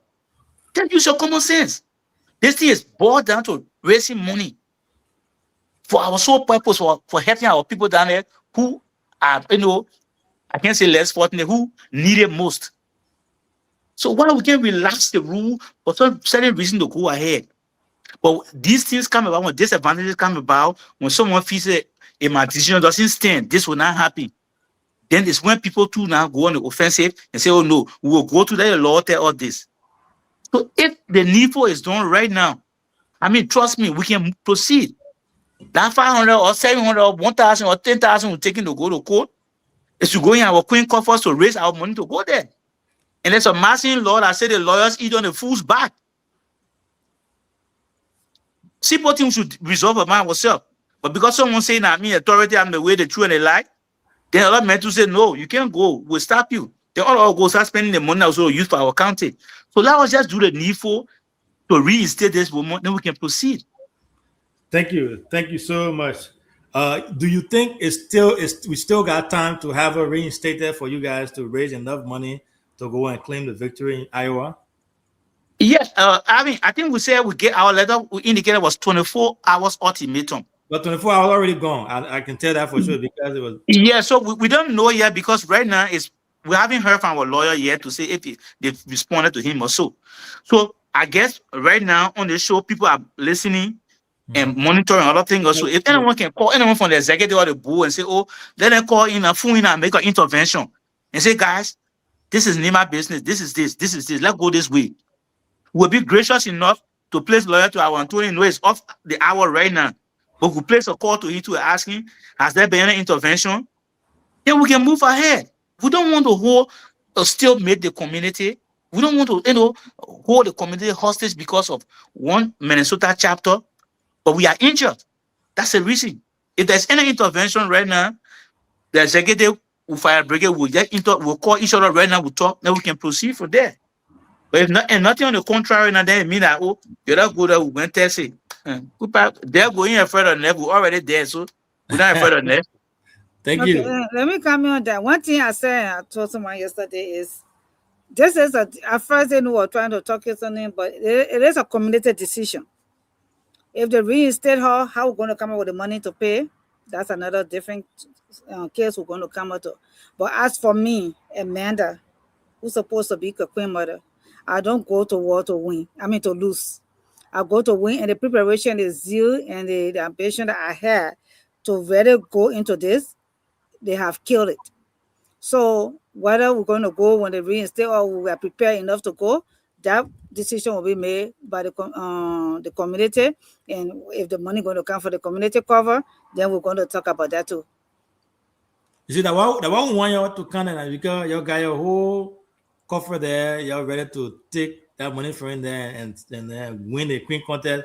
We never can do one that women empowerment center to be completed. The whole back and forth thing, all we want is that thing to be completed. So, Chris, I will ask you again for 2 more questions and make sure your question is direct and clear without going back and forth, so we can continue. So even 25 minutes. 25 minutes, okay.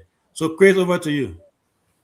Thank you, CEO. I know my people right now want to do this super thing for you. We have super right now. So sometimes we want to go back against a good show. CEO, for me, just set the record straight. I'm not against sis Vicky because I'm a big sister. But I'll go Minnesota, I'll go to her house. I just want to set something straight. That's why you see me asking those questions. Yeah, so the Queen Mother, Sis Amanda. I want to find out, was there any final communication from the Queen Committee to Queen Vicky Lakpo that her participation, her delay in meeting those requirements, that was set up by the Queen Committee? There was just any warning from any of the committee members to Vicky informing her on it? To answer to that, I would say no, because if there was any, it was between the 26th and the 30th, but not before that. And during this time, she had her surgery. So if there was any, it was between the 26th, and you cannot punish somebody that already told you that they just came from surgical procedure and they have medical condition going on. You cannot go and punish them on top of that. So I would say no. Okay, thank you, because the information we see add on the 20th of communication sent to Vicky on the 20th of April. That I'm asking for. My last question, as the CEO said, this will be my question, will be basically on the whole process. The Minnesota chapter, the contestant, did the contestant continue to participate in all the requirements that was set aside by the Queen's Committee before she went on the surgery? Was she able to participate in every activity step of the way? Was she able to do that? Yeah, somebody answer that. Are you asking me? Yeah, any team can answer that, or you the committee changes. Anyone? So I don't know what you mean by that. Yes, that's a very vague question. The question is, CEO. The question is, there was guidelines. Yeah, I can answer that. I think try to say prior to her illness, whether she followed all the guidelines. I think that's what I'm trying to say. Prior to her illness, right, or her surgery, all the participants of the various queens, everything that was set up by the committee, was Queen Vicky able to participate in everything before her surgery? Well, as a Secretary General of this noble organization, I am very sure that everything was correct, because we did not receive any information stating that our queen was in any other delinquency or having problem. Thank you. We only noticed problem on the 3rd when they wrote us a letter that she was terminated. So as far as I'm concerned, as a Secretary General, we did not receive any information that, hey, your queen is this, or through text, email, or official letter. So I can emphatically say, yes, she was in conformity with every other thing. Because Okay. I did not receive any letter. Yeah, Mr. Glee, let me ask Chris, our well-learned brother. Chris, you talked something about the 20th saying that there was something. Do you have any copy or any proof for any that there was some notice sent to her on the 20th that you can read and display to us here? Council, I said the information that we received out there, and this is issue.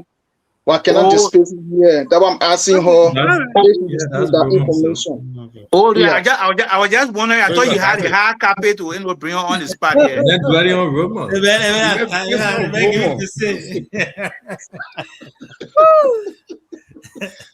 But again, we expected this, and I have to say, you can't gossip.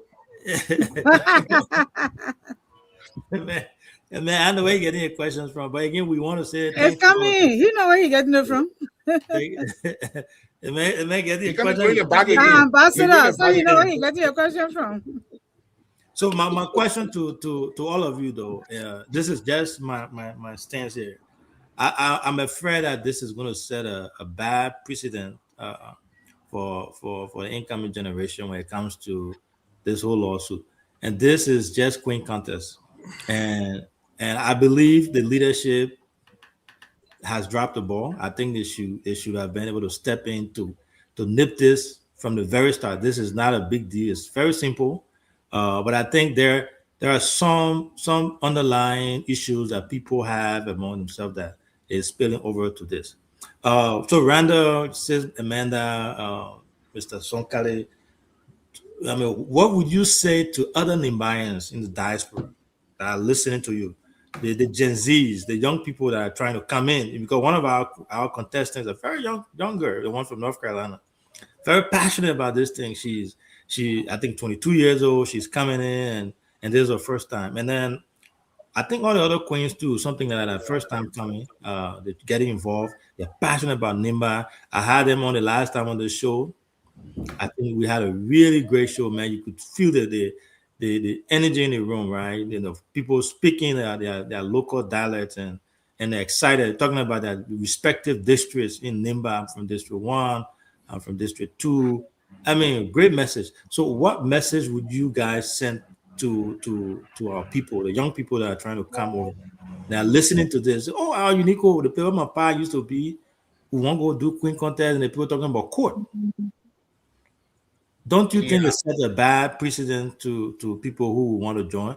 And then this is not just on you guys. I'm also laying this on the leadership as well, because I think the leadership, again, from the start, I said they have dropped the ball. They are the one who should be handling this. We shouldn't be this far if they had done their work the right way.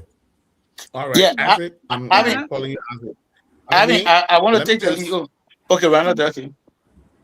I want to talk because I'll be leaving. I don't know how long you will talk for. Oh yeah, go ahead. You can answer that and leave. Okay. So thanks for that question, and thank you so much for having us here today. I'm very proud of you for this show, and I think it's getting the word out there. And we are not here to put Unico in any kind of jeopardy or to just, take away money from Unico, but we are here to set principles. Our first step was saying I came to Unico because when my father died, Unico, the community was not even running at that time, but they came together, they supported us, and I felt that there was a need to come back and give back to the community and to our Nimba County and other people, out of the country in Liberia. But going to court, I want to tell every young girls that coming here today, it is a good thing. Unico is the right place to come, and it is, as far as I'm concerned, it was a family, organization. Unfortunately, people are taking it to be more political nowadays than it has been. My thought of Unico was never political. It was somewhere I can go to my elders when I need help. I can trust my elder, and when I want to talk to them, I can talk to them in confidence. And which I still had a personal relationship out of Unico. But when we come to Unico, I don't have that relationship, that eldership relationship. I can talk to anybody. So for any young woman or young person, young generation that coming after in this Unico, I think, like I said, it is a right decision. It's a right place to come. But do not let anybody silence you because of their age, their title, and what they can do. If you feel within yourself that what you are doing is right, it's better to stand alone than to stand with the wrong people. So always stand up for the right. Stand up for women's rights. because we have some people here in this organization that believe in women empowerment but does not believe in women support.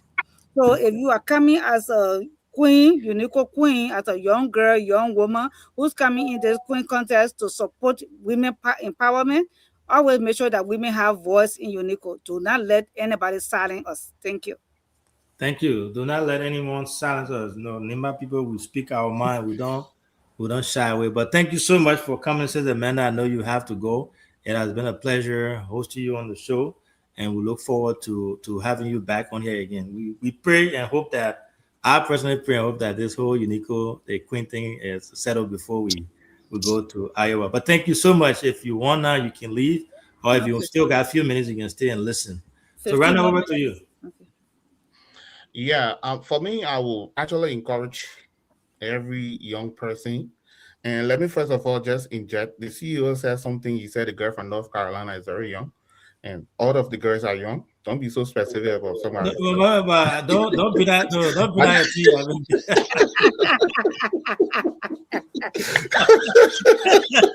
I like that. You say you can take time for the bush, but you get the bush. But man, you can't take that. You politics from here. Oh, I just joking. See, you know, we can talk and stuff. So it's like I will encourage everyone. This is Nima. There is no time you're going to have a silent Nima. Where you have a lot of brain, there will be political differences. Mm-hmm. There will be political bickering. Right. We will jump, scatter things, but at the end of the day, we will go back under the Palawa Hall, or sitting under the wine tree, and we'll come to that place of uniting our people. Let me just say this from our previous meeting, and I think you know about this. My first encounter with Unico was never a fun one. It was when I was contacted by that very tense election that happened in Atlanta. And I was the Secretary General for one of the team. And we, right after the whole process, it was during Yanduki election, I was in Atlanta. And there was no election. We had another camp. And our camp decided to sue. Brother, that case lasted for, I think, 4 minutes. And I know how much we spent to that Nigerian guy. And they say, go let it commit the crime before you come. So I was one of those who were very critical about Unico, about Minnesota going to court. But this is what happened. I called elders myself. We wrote letter. We follow up everything. I called the board chair. I called the president. Every one of them. So it's like when you want to find a solution and you call it everybody and they are telling you nothing they can do, you have to do something. This is where we're coming from. So every young people that come in, don't be moved by what we're seeing. Don't be moved by what's going on now. Never allow anyone to put you in a corner. This is the United States of America. Everyone have the right. And some of us took oath to police Minnesota chapter. And with our life and our blood, we will stand everywhere to defend the right thing for Minnesota people. So if our elders can come back and put on that garment as elder tonight and call us, we will start the process and go to this place. But until then, we remain resolute. Thank you. Yeah. So same question to you. Yeah, I mean, Chinese philosopher once said, and I quote, Sheikh Shira Shira, he said, what is meant to be will be. And then what is in like bro, you just second for fair. Yes. What is meant to be will be. I came, I saw, and I conquered. Unquote. So we've come to the just as Randall said, is that taking ourselves to court. Mm-hmm. I've been here in the US almost 10 years now. This is my first time coming on air. Mm-hmm. Yeah. My very first time. But because we feel injured and we want to our leaders to come and account for this thing. Let's call us together and reconcile these things. We don't want this bickering. A man feel disrespected when his view is not heard. Ronald called everyone in horse, called them. No one is saying this. So maybe something will bring out at this level. They see that carrying out at this level, won't get a call, will go back, will return to status quo. Then all of us can sit down and have the discussion and have it informed. Because everything we're doing here right now is not adding anything to us personally, like community initiative. No one takes pay for being Minnesota member, board member, or secretary general. We even be pulling his leg when you have to read all of these letters. The other day he was complaining, oh, I've got to do my personal where I came from court to do the one. I said, my man, you read our letter, you are our clerk. And we crack joke about it. So let's just, I mean, anyone here, or Sally, you guys got contact out there. Let's talk to the big people out there. Let them bring the thing inside. Sign up, and no pointing at you directly because I saw you, even at the elections here, the board elections here. I saw how active, how vigorous you were moving. So, yeah, you don't want your effort to go in vain. You don't want, because even if we're going to court tomorrow, national, it will sue them. They're going to take money from the same national cover to hire a lawyer. That's not personal money they're going to take. Same here. Somebody said, oh, you're going to court, you don't take our money. We are the people representation. We're working on the people behalf. We use the people money to fight for the people. That's what leadership is all about. So let's be emphatic about it. So the little ones coming out tomorrow, they will look at us and say, oh yeah, society will judge you because of the stands you took that brought some sanity. And that's what the law says, what is not done legally is not done at all. So it's always good to do things within the confines of the law for the sake of togetherness. So if anything is said today, we highly appreciate it and we give in. So it sounds to me like, this is a cry for reconciliation. And correct me if I'm wrong here, from what the SG said and what you're also saying is the reason why got her muted. Yeah, you can hear us? Can you hear me? Yeah, we can hear you. Oh, okay. Now I wanted to ask Chris a quick question before you go. Okay, yeah, go ahead. Yeah, I know, Lord, Chris. First of all, before the whole program started, you said you were on sabbatical leave until the program, everything is over. What brought you back? You said because we sue Unico and your brother-in-law live here. Thank you, BCS. That's why I haven't been engaged. I said the political activities. This is a queen contest. That's why the political team, you don't see me in the chat room. But the what was spoke for, I make calls. I told Gompu, I should have been in Minnesota today. There are calls I have made on this issue. So I know the queen contest brought you back? Because I don't want Nima issue to be in court. Oh. That's why you see me, JB, as far as Gompu, people in Minnesota, I make calls. I should have been in Minnesota today on this thing. But Jeff become a web player, putting an excuse, the guy couldn't come. There are calls I'm making behind closed door. I'm talking with elders. The only problem here now is the way they think I invoke issue. Who will be the first party to take the lead? It's where I'm coming in. But Chris, since you're next to the power, the people that took the thing to court, they just said this over 20 times. They said if we can get a court tonight from your brother-in-law, from anyone else to say, hey guys, let's stop this, let's come to the table, let's fix this, let's go to Iowa, they will drop the case. Well, CEO, in regard, I wanted to ask the team and everybody here. I don't know. Before Chris coming, right? Before Chris conclude, the question is to everybody here. When we hosted the president the last time, he was very emphatic about his position as to who he support. I don't know how the contestation, how is it handled? Is there a level playing field where anyone can endorse, a queen at any time? That's another whole worm. We'll come back another time. No, what you said for someone to endorse the queen, the queen contest should not be a problem. Even Senji and Ase Kato, who the vice chair, all of them can go support one queen.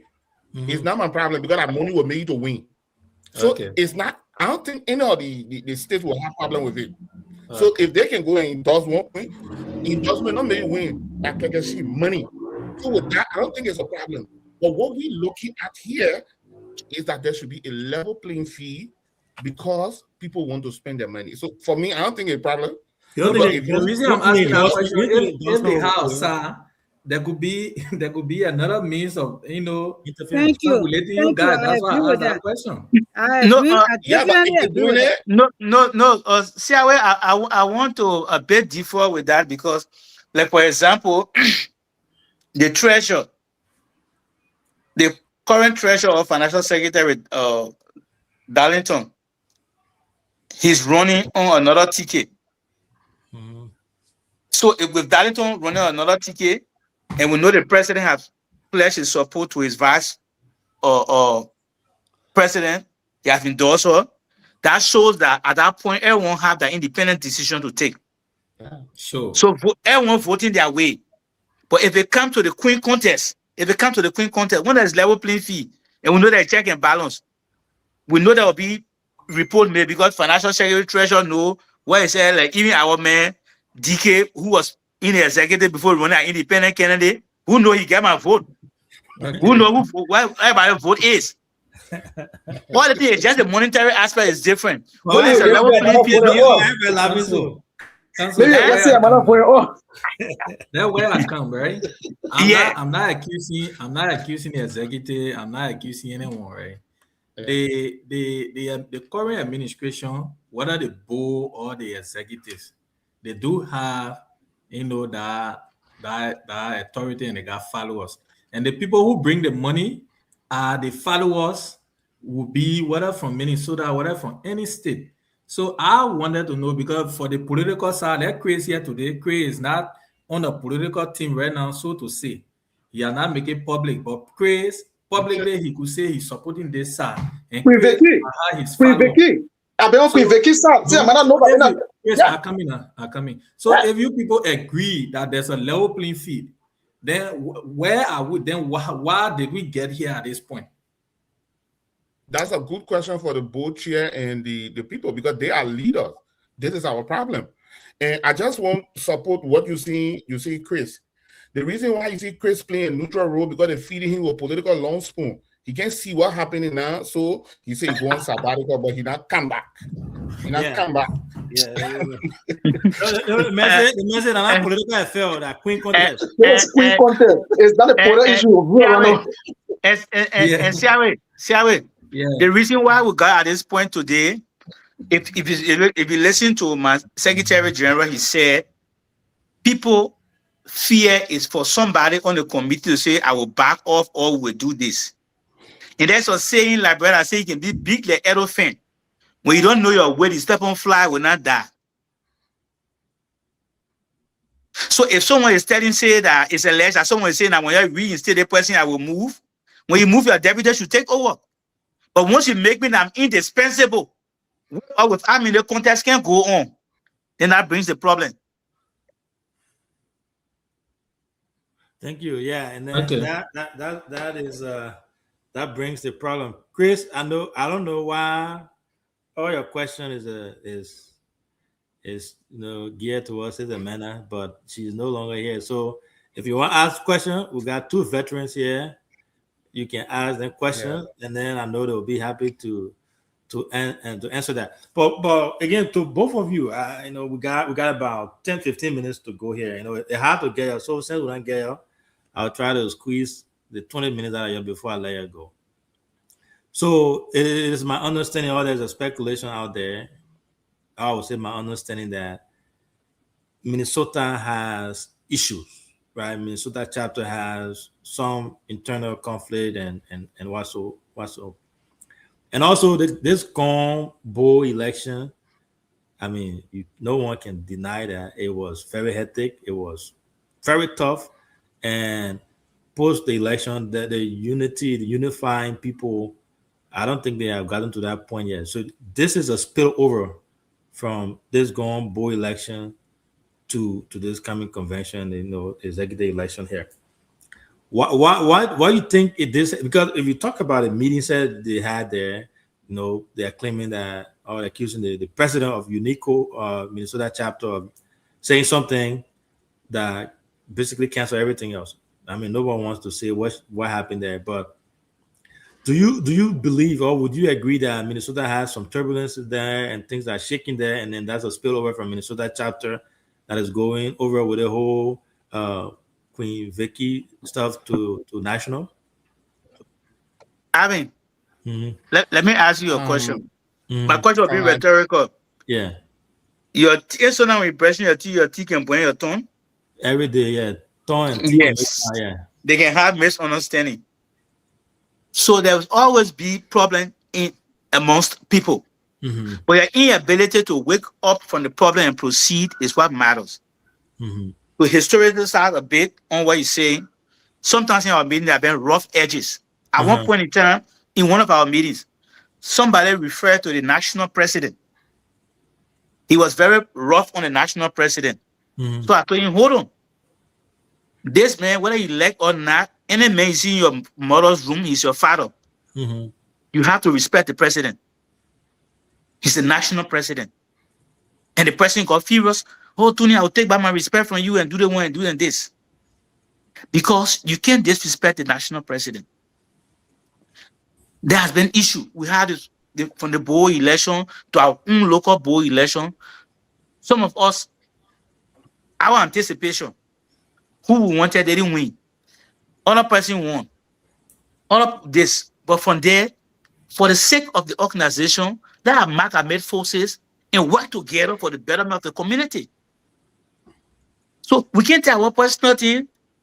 Why you that they get problems? Oh, they may ask him if you come to America and I have BKL meeting 2 times. I call him and can. He should appear on BKL show today. Will you not be petty? Mm-hmm. So things happen, but people's ability to wake up for it and move ahead is what matters. So it's nothing personal. People got a personal thing on their sleeves. They can call each other, send a text message and insult. When you come to a Unico meeting, one single umbrella, let's proceed by what Unico rules and regulations say, but togetherness. Yeah. So if anyone taking a personal, some of us only here for the common good of this organization.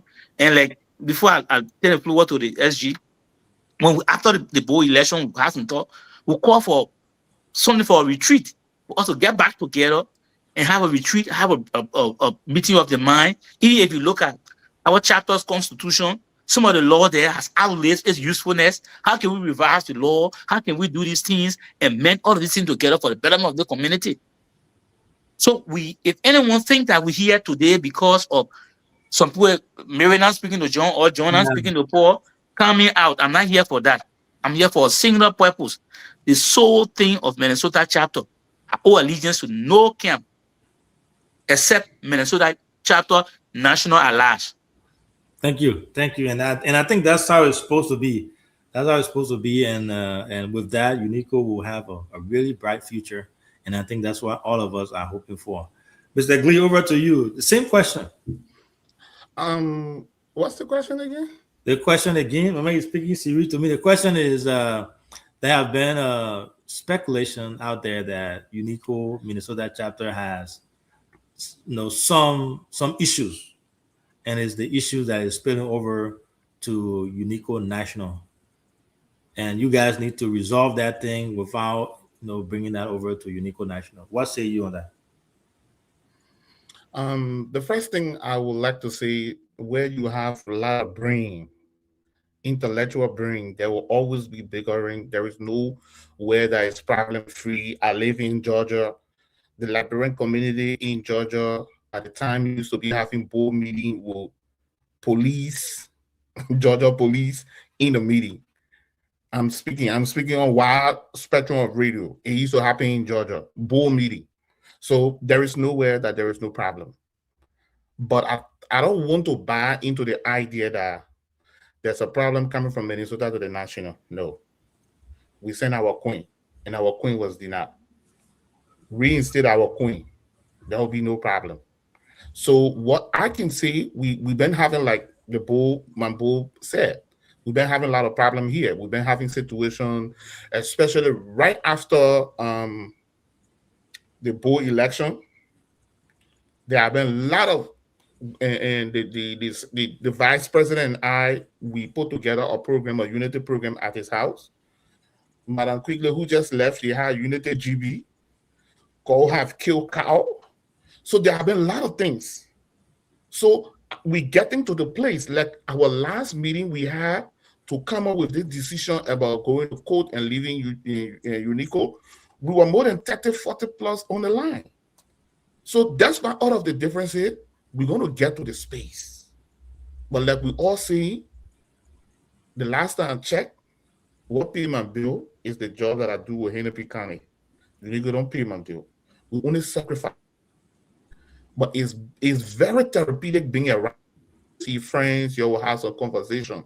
So all that I can say, we will keep talking. We keep talking to people.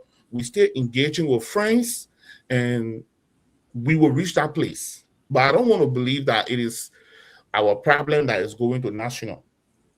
Because some people that are right here who stood up during the board election and North Dakota can never be divided. We can't say today they're the problem. They made that statement there. But today they're feeding them with long spoon. They're still sitting on the fence. But all that I can say today, brother, we are not divided. We still remain united. There's no confusion here. Ronald, okay, I want evidence. I asked Chris for evidence today. Please show me where your long spoon is. Is it invisible or invisible? So we got the feeding them with invisible long spoon and making here nothing. And Gompu, your president? No, Gompu the board-chair. So our I have president is Victoria. Oh, Victoria, yeah, but I won't say. So I have Gompu on the line. Yeah, he wants to make some clarification regarding the issue that had to do with the North Dakota incident where Vicky didn't participate. So I have him on the line. Mr. Wade, can you hear me? Yes, sir. Can you guys hear him? I'm hearing. Y'all can hear him, yeah. right? Yeah, we hearing him. All right, Chief, you are live, you are online. As you know, you're calling BKS TV. I know we are discussing the Queen here, and you have some clarification you want to make. So you can go ahead, Chief. All right, thank you, and thank you for calling me. Let me appreciate my team.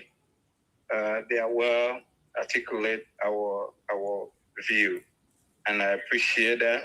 That was well down to earth people who representing Minnesota. We appreciate all of your speeches. There were questions with regards to the Queen did the same thing in North Dakota. Mm-hmm. So that was probably the question was not answered, and I bring it back. During that time, I was serving as a co-chair of the UNICO Minnesota Board. And we have our Queen contest in Minnesota. This Queen contested with 3 contestants. And the 3 contestants, she came number 1. Out of that, the two that sit for it. Actually, that only 1 sit for it because 2 contestants, Sis Lena at the time, she backed up. She said she would contest on the national. But her name was there. Time for the Queen contest, she's back up. So the other lady sat for it, and she was defeated by Queen Vicky Lacroix, who is the Queen of Minnesota chapter currently. From there, when we get to the national, after our chapter election, we went to North Dakota. The national called them back to contest. After the national called them to contest, she got there. She said, "You know what? Let me enjoy my queenship of Minnesota. Mm-hmm. Let me get my other sister then who was not opportune to win this election, this Queen contest. Let me get a chance to contest." That's how she back up, and she get a chance to make their way on the national. That was her reason when they get to North Dakota, she don't contest on the national. And I think somebody asked on the Queen committee, there are how many? Right. There are 7 members on the Queen committee. What makes them 7 is the board representative, which is Molly. Make them 7 on the Queen committee. So there are 7. So who's the board representative? Molly. So they have a board representative on that committee. Okay. Yeah.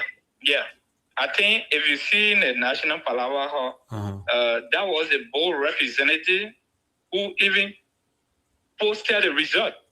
That I even raised issue with that, like, okay, we have the committee chair, which is Jeva, but I don't know how board representative will just post the result. in the chat room. So I raised issue with that, but you know, people, when we doing this, people feel that Minnesota is nothing, so they just run it down. All right, thank you. Thank you so much for thank you so much for your clarification. Yeah, you're welcome. Thank you for calling. Yeah. Thanks to my team, and you guys are doing well. We're enjoying it. All right, thank you. So that's the voice of Gompu Wai. And he's what's the relationship with the Queen? Is the Queen's anyway? What you want to discuss? No. So the reason why I'm asking is because you know of the role that he played as the board chair, and then he's talking about the one that happened in North Dakota. But anyway, yeah, for the record, that's his spouse. Yeah. So it's an open secret that's his spouse. So that's the reason why when the board of directors met, you know, the random mayor, he's so kind of yes. So the board met and resolved. The board of directors met and resolved. The board of directors met and resolved. Because of that, he's not in the driver's seat. I am the one from the board point. Who's the focal person on this whole Queen Contest committee? I see. Yeah, he's not there. Other than that, he should have been on the floor with you today. Yeah. Okay. Yeah. So he's on the side, and our number we are 5. So what 3 says is what we go by. But you know, he disclosed something very, very important that we overlooked through our discussion. You know, and so what's that? And he said there's a representative from the board on the committee. Yeah. Right? Yeah. So if that's the case, that representative should be, you know, relaying, conveying all the messages and all the questions I was asking. Did the Queen do this? Did the Queen do that? Was this communicated? We should not be asking that because the board representative should be the one that will relay that message to the board, right? And tell the board that, hey, I'm on that committee. This is what the Queen has done, you know? So I think he just conveyed a really great message here, great point that everyone should take home. And I think that that person who's representing the board on that committee has a lot to do with everything that happened and should be able to explain. Unless he or she is explaining that to the board and the board is basing their decision based on what he or she is saying. So I think that's something very cardinal that needs to be taken care of. But overall, it's been a great show. It's been a wonderful show. A pleasure hosting 2 people that I hold to high esteem. I mean, Randall, someone that came to this country, and he and I clicked right away. We go way back. We work a lot on non-for-profit thing, and he has been someone that I can talk to. Now he's my brother-in-law, even though he hasn't paid my dowry yet. But we'll talk that behind the scene. And then my own brother Tony has also been a big brother that I talk to, someone that that I look up to, someone that will give you straight up recommendation. And he has been a brain behind BKS too. So I want to say thanks to both of you for coming. And my sister Amanda, I know she had to leave here, but and I have you guys give your parting comments here. You take 2 minutes or 3 minutes to give your parting comment. But here's what I will say. And I think at the end of the day, we are all Nimayans. I think at the end of the day, this will be settled. Nima County, we don't play. I don't care what you say. I was talking to Randall today, the Nima Quado election. Let's go. They got a Nima Quado election going on in Sunny as we speak. I think they either have to postpone it to tomorrow, right? Because it's chaotic, right? That it's not a Nimba thing, but those things happen when it comes to election. And Nimba, we don't play with of what we believe in. So when we feel disenchanted, disrespected, or some way somehow we will fight back. And that's how it's always been. Unico has been a place where people come and share ideas, strong mindset, people with different take. But I also believe the leadership have to come in. The leadership has to come in, both the executive and the board. They have to stop this. This is not a big deal. I can say that for sure. It's not a big deal. It's something that they can resolve without us coming out here and even talking about it. We should be promoting the Queens. we should be raising funds for the event in Minnesota or in Iowa. But overall, I think they owe it to Nima County to stop this thing, and I personally believe that the Queen should be reinstated. Let's do this thing. Let's go out there. Let's go have fun, and let's elect a queen. Let a queen win. Let the money go to the Women Empowerment Center in Nima County. Let the people do what they're supposed to do. Let's complete that empowerment center and move on to a different project. But overall, I want to say thanks to all of you. I believe in Nima County. I believe in UNICO. I believe the leadership, the president, Honorable Sam G. I believe my own dear brother Isaac Kato, and all the other folks in leadership will step in and find an amicable solution before this thing even go to the court thing. Going to court is just another way of expressing dissatisfaction, but I think we'll stop that. But overall, again, thanks for coming. I will stop here. Start with the attorney. Give us your parting comment. This is the Queen, by the way. This is the Queen that has been disqualified, and people are still fighting to get her back there. So, turn it over to you. Give us your parting comment, 2-3 minutes, and then from there we'll go to. Thank you so much, and I really appreciate the time being here. I feel like being home, and I think moving forward at my leisure time now, I would want to be on the show so that we discuss national issues. It should not yet be unique thing to drag me to come to my own platform. Yeah. I think people are correct. Yeah. And also, we just want to let people know out there, our meekness is not our weakness. And for the inception of this show today, the three of us who appeared here, all we want is reinstatement. And with proper solutions, if these things are done in a timely form and manner, we all will be there. My brother Siawe saying he came. I met Siawe on one of my visitations. We talk, he said, Abiyan, you are coming. He came, we called, and we haven't had opportunities, a lot of meet in Iowa and have fun together there. Instead of, sheriff coming to say, Ray to do this, want to do this. It's all but together in the whole Nima. So our clerical call here is to our leadership, both the board and the executive. Let us do the needful. Let someone step in. Let us put aside pride. And the both of the people out there, our fathers today, will be older than them, age-wise, but they are in it at the hand of power right now. Let them do the needful and bring us together so that we have fun in Iowa. Crack our joke is elect new leadership, go for induction and move on. So it's our fervent prayer that our Queen will be reinstated. Then with that, we can proceed. So on that note, I rest and look forward to hearing from them at the most convenient time. Thank you. I think they'll call you after the show. Hopefully they call you after the show, so we can settle that thing and go swallow DV in Iowa. Randall Glee, the man still fighting the political thing. You know, you fighting hard to forget about the politics, but you're hard. It ain't your DNA, it's your blood. Chief, tell us, give us your parting comment. Again, I hope that this is not your last time. I know you are busy, but this is your own platform that you give consultancy to in the back and recommendation. So hopefully you try to find time to come on here and educate our people, young people that are listening to you in around Liberia. So give us your parting comment, Chief. Yeah, thank you so much, CEO. And I want to tell the people of Nimba, it is nowhere in our space that we want to divide Nimba.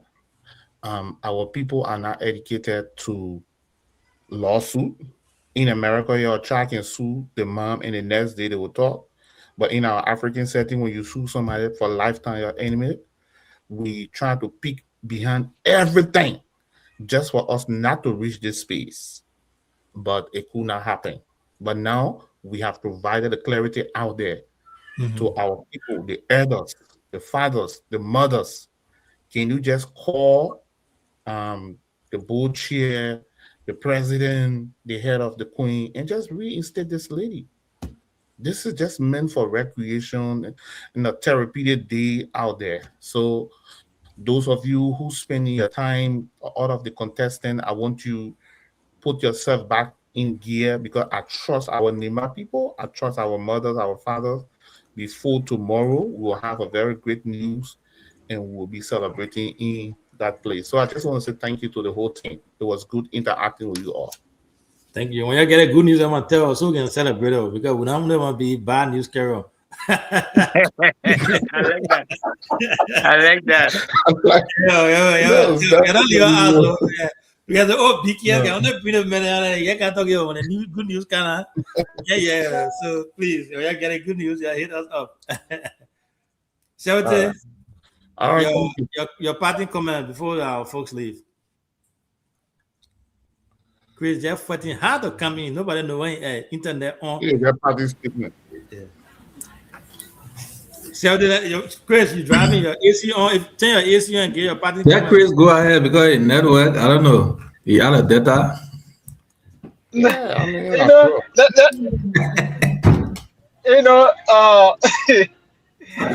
yeah, but see, let me say once a good evening to our guests. Thank you for coming, Brewer Sankara. Thank you, Brewer Runner. I know during the bowl election, we were on different sides of the dial.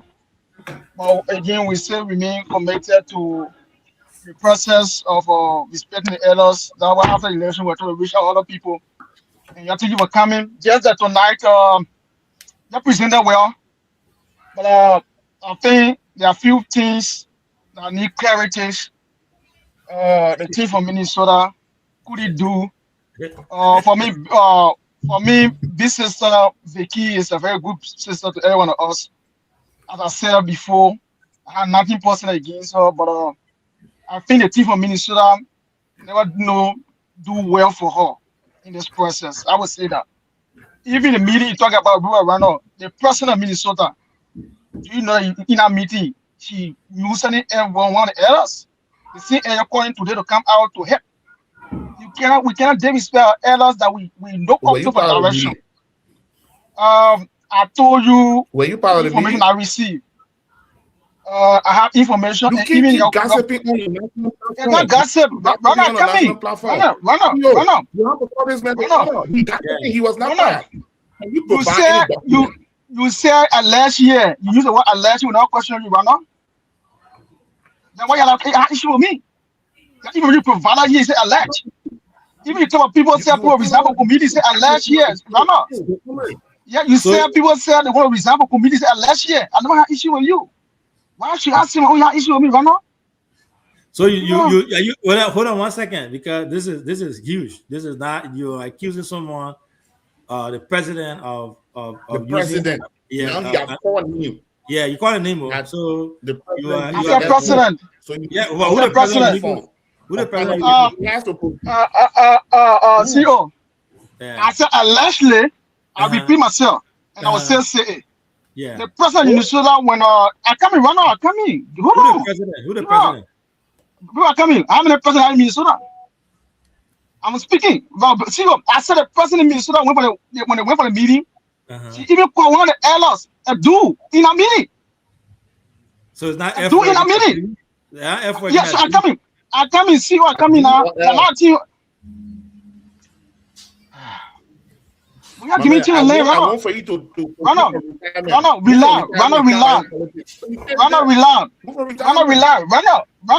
you said TC. Runner, you said you're not Pacific on the line, Runner. I was specific. You're Pacific line. No, you're Pacific. I was specific. You're Pacific. You said even when I asked the question about Vicky, you were not Pacific on it. So why should I issue with me, Runner, when I count 1 point? So the thing is, Runner, when I asked you about radio communication, right? Yeah. That's your one. What you say? As the Secretary General, the pen putter, we did not receive any information. So which is not true. In good compliance. Which is not true. But Chris, it's not a dialogue. So just make a party. No. On the 70th, Runner making it be a dialogue. Runner not giving chance. Runner not giving chance to make my school statement. Runner give me chance to make my school statement. Yeah, but you accusing somebody now. Yeah, my president used the F word. My president anything I say, I'll be sorry for it. Right? No, but you open another Pandora bar. That's the thing. The people already made a party You statement. see, So if accusing somebody now opening the another people I want to problem. show you your brother, but they're leaving and you bringing that one, that's the It's problem. your brother. Then now you go, you collect your gas, then you can't put it outside. No, I don't collect gas here, run it. So Run you up. don't need that. Run up. You entitled to your points. I'm entitled to my point. You cannot control me, run up. Run, you cannot control me what to say, run up. You can't do that to me. You super. You cannot control me what to say. Crezo, may I ask you a question? So was that a grant for the termination of our queen because our president said something? Some kind of what I said. Is that what I said?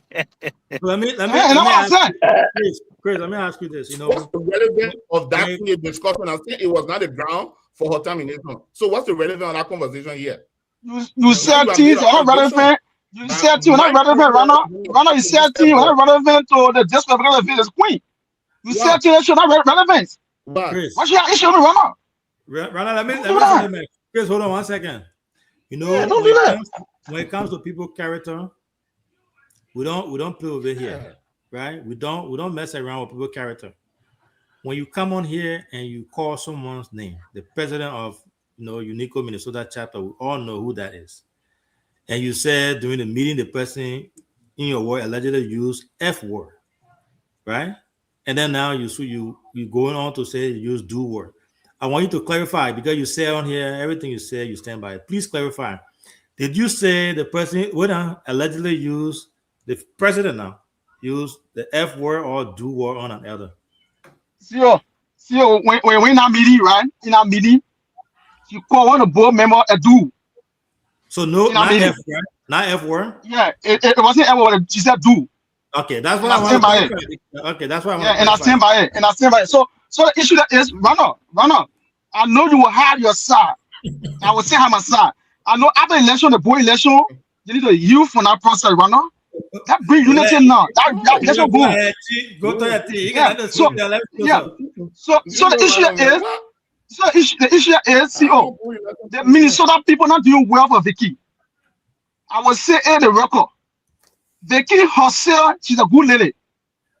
Vicky herself realized the mistake and she will apologize. But the team from Minnesota refused. I repeat, the team of Minnesota refused to collaborate with Vicky. Vicky is willing to go by what the other said.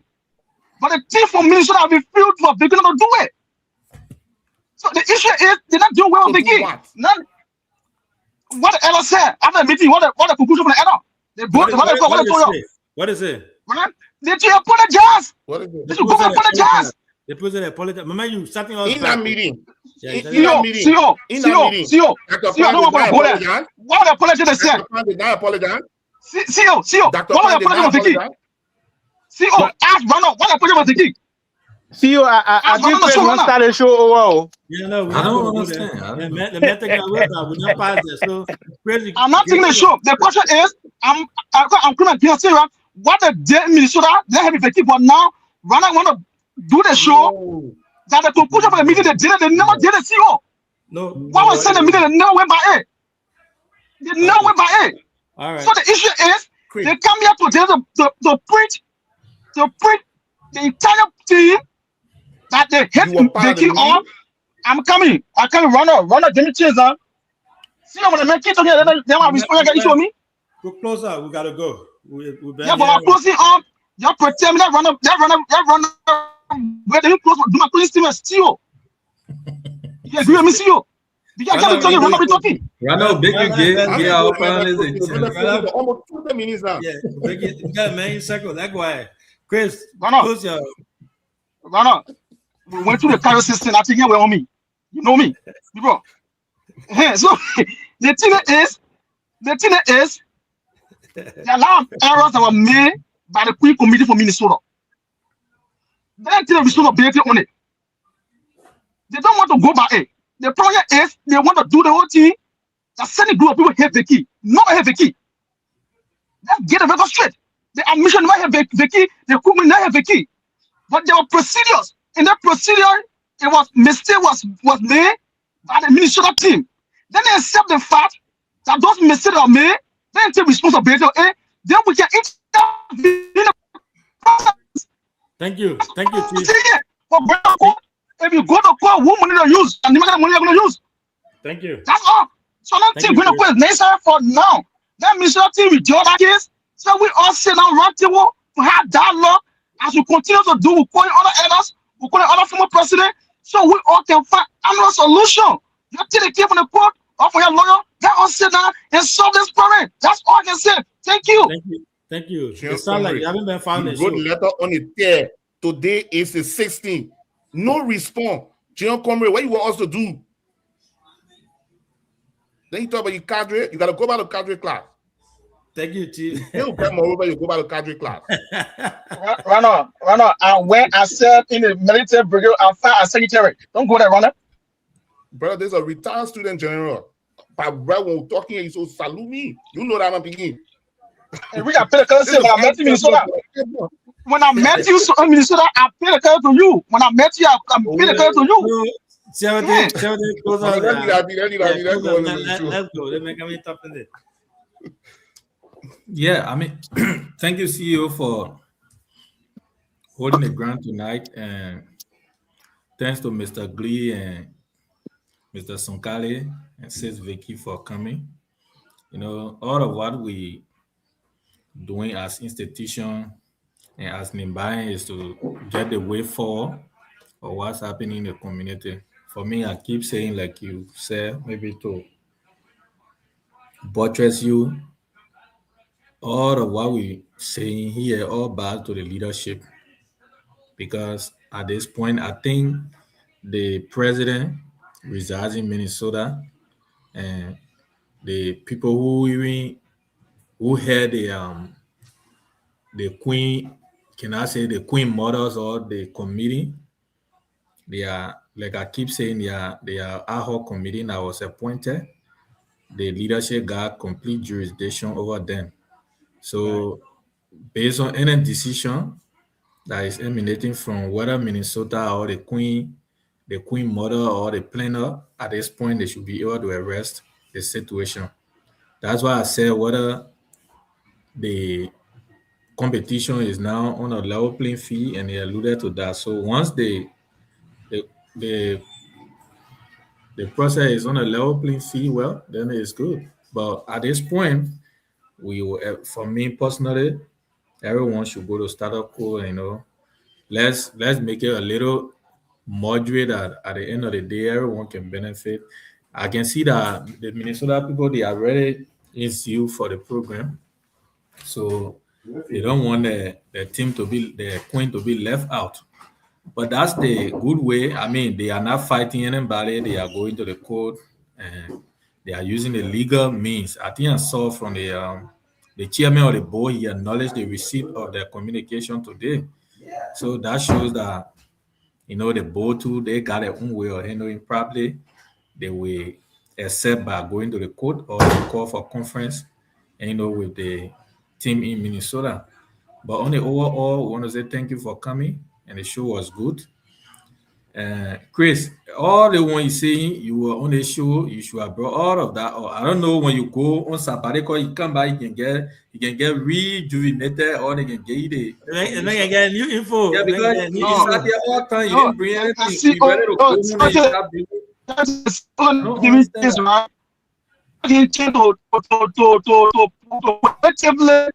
you know, get my people run up. You know, Praise the show.